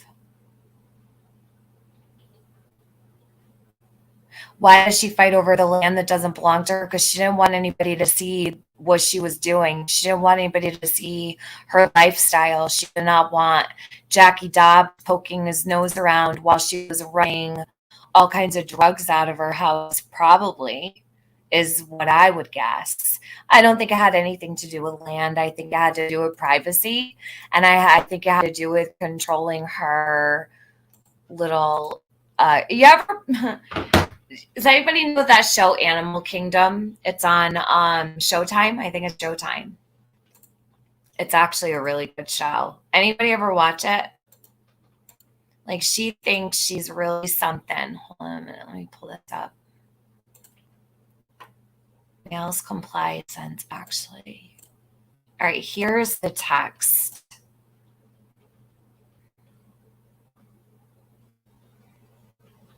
Okay, so hold on, because I want to, these texts are good texts to go over. So she says, yeah, you could if you'd stop snorting and smoking it all. So that sounds a little selfish to me. It makes me think that maybe Jody did not want Andy snorting and smoking it all on her, like leave some for me type deal. No, am I wrong? So then he says, this week it sucks and don't really want people thinking it's trash because that shit Jim got last passed in Cheerios. Don't buy pills. They're free. So this week it sucks and don't really want people thinking it's trash because that shit Jim got last passed in Cheerios. So he's saying, this week it sucks and don't really want people thinking it's trash. So whatever they had was trash and it wasn't good enough. And he knew it. And he doesn't want people thinking his drugs were no good. Because that shit Jim got last passed in Cheerios. excuse? English, please. Anybody know what this means? Even now, she is not addressing straight up how she knows him, how well, and being honest about knowing him long. Who? Who are you talking about, Ras? Think I'm correct? Listen, I don't know what Cheerios means, though. Meth? Weed or meth? I don't think it's weed. Because the shit Jim got last passed in Cheerios. Is he saying?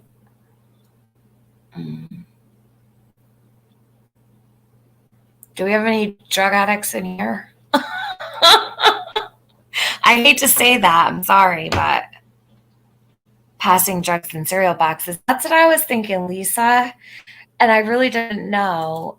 Jem P says, term commonly used on the phone and or internet to discreetly describe an ounce?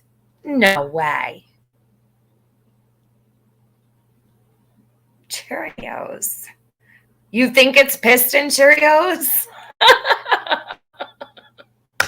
It could be piston Cheerios. All right, so this week is sucks and don't really want people thinking it's trash because that shit Jim got last, piston Cheerios. He's saying it. So this is Andy saying this, though. This week is sucks and don't really want people thinking it's trash because that shit Jim got last, pissed in Cheerios. Don't buy pills. They're free.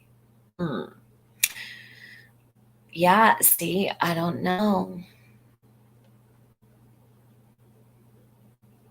Angie, yeah, who pissed in your Cheerios? Yeah, like I know the saying, but this makes me feel like this is something different. Maybe Jim got pissed about his trash drugs that he bought off Andy. You speak French. Oh, man. I guess it doesn't really matter where you're from. Jim pissed in the Cheerios. I think Jim was pissed that he got trash drugs from Jody and Andy, whoever Jim is. Let's make a note of Jim and his bunk dope. Jim is the disgruntled buyer. No, you're absolutely right. It could be pissed in Cheerios. Could be wrong, but I definitely believe a spell check error. Could have been. So if they passed in Cheerios, they are a bigger deal, more significant, reaches more people. This trash stuff can't get passed in Cheerios. Huh? Dana, what do you say? I only speak weed. Free from his mom. Yeah, Rowena. Yep. Now everyone knows Jim buys or sells shitty drugs. Danielle says passed in Cheerios. Maybe it was smuggled in someone's. Oof. Well, I don't know, but I do remember, and I think I talked to Chasing Truth about this in the comment section somewhere. I think maybe even on her community post, but do you guys remember way back in the beginning when Candace said that she made cereal when she got home that day? It was literally the first couple days of Summer's case. It was on Facebook. She didn't say it on a phone call. She didn't say it on a panel. It was legit straight up on Facebook in comments. I am like trying to find this so bad. I cannot find it anywhere. I think it's crazy that the text implicate his parents, right, Karma? I know. Anybody remember the cereal or no? Why would she share texts that implicate other people like that? She's the worst. She's not going to go down alone. I don't think Jody's the type.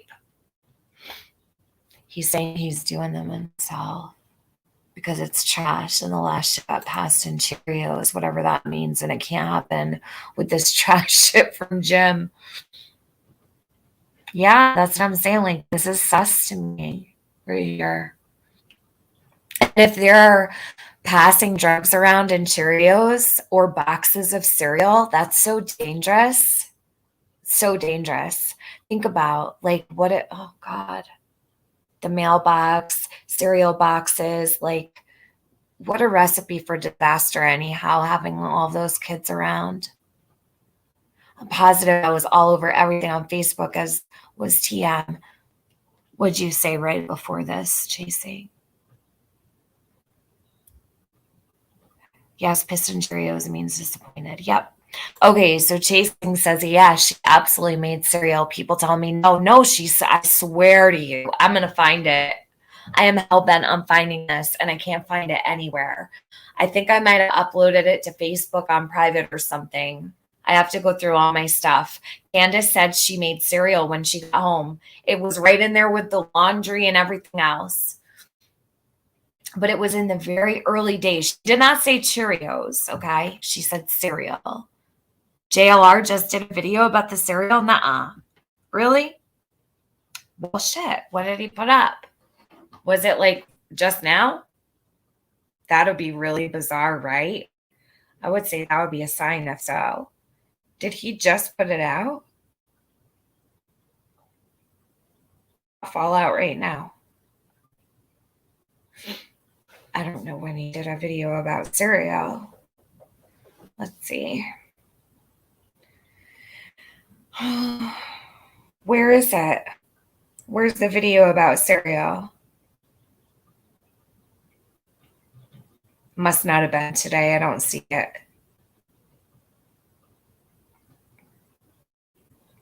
Arrest records of Candace. Got those. Don Wells Jr. Okay. Chris McDonough called out Tim Mullen. Oh, guys, yeah, I want to go over that letter too. I don't see a cereal video by Jonathan, but let's see. So did Jim show up on the 15th? Is that the person? Okay, so these are from earlier. AZ, if you look at the date, they're from 2021 in March. So a couple months before Summer went missing. Can we see the texts surrounding for more context? Oh yeah, hold on. Okay, there you go. There it is. There's the whole text. So I'll read it to you. I didn't mean to do that. Okay. So after he says that, don't buy pills, they're free. She writes back, and your excuse for last week and the week before, give me a fucking break and quit lying to yourself and me because I'm not buying the BS. He says, don't buy pills. The week before was did the way it should. So she writes, I'm sure mother's money went to pills at work today too, or whatever whore at BP has weed or whatever imaginary guy at Cantu's. So this is definitely dysfunctional AF.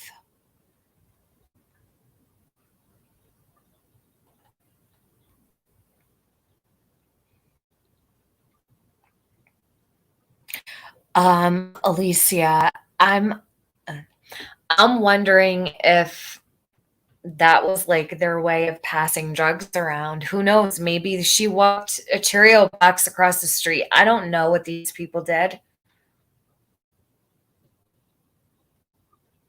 JLR said she never said it.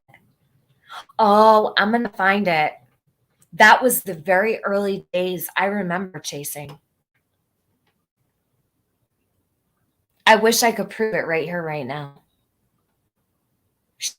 She sure shit did say that she made cereal when she got home that day for the kids. What did Candace fix for lunch? Cereal. But after the cereal is when Summer went missing pretty much. So if you could ask her one question, what would it be besides where is Summer? Bro, if I could ask who one question, who do you mean? If I could ask who?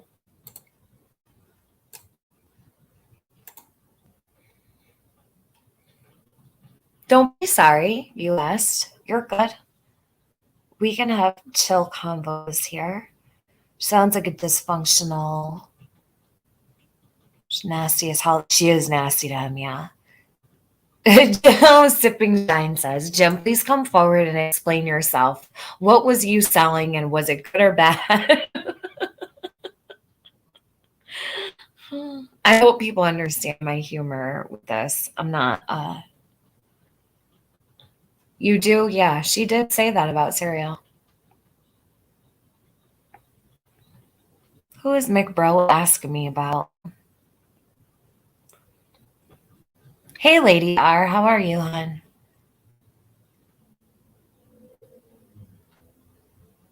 Tennessee Highway Patrol troopers on Sunday discovered meth and heroin inside a cereal box. Really? See, that's so weird.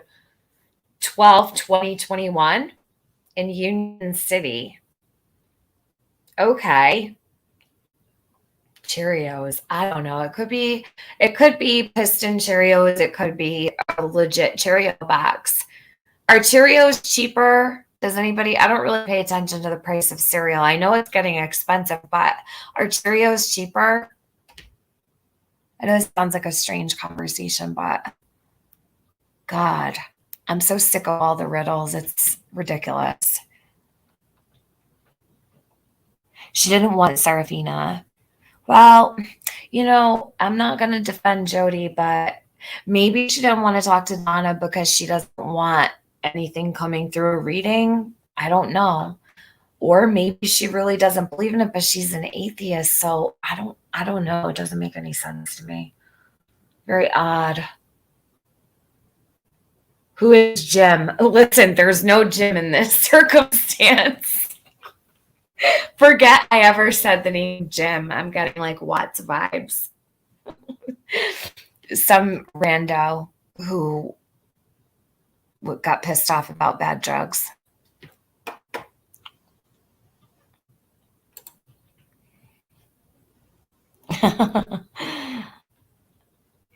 She said Serafina was a con. Yeah.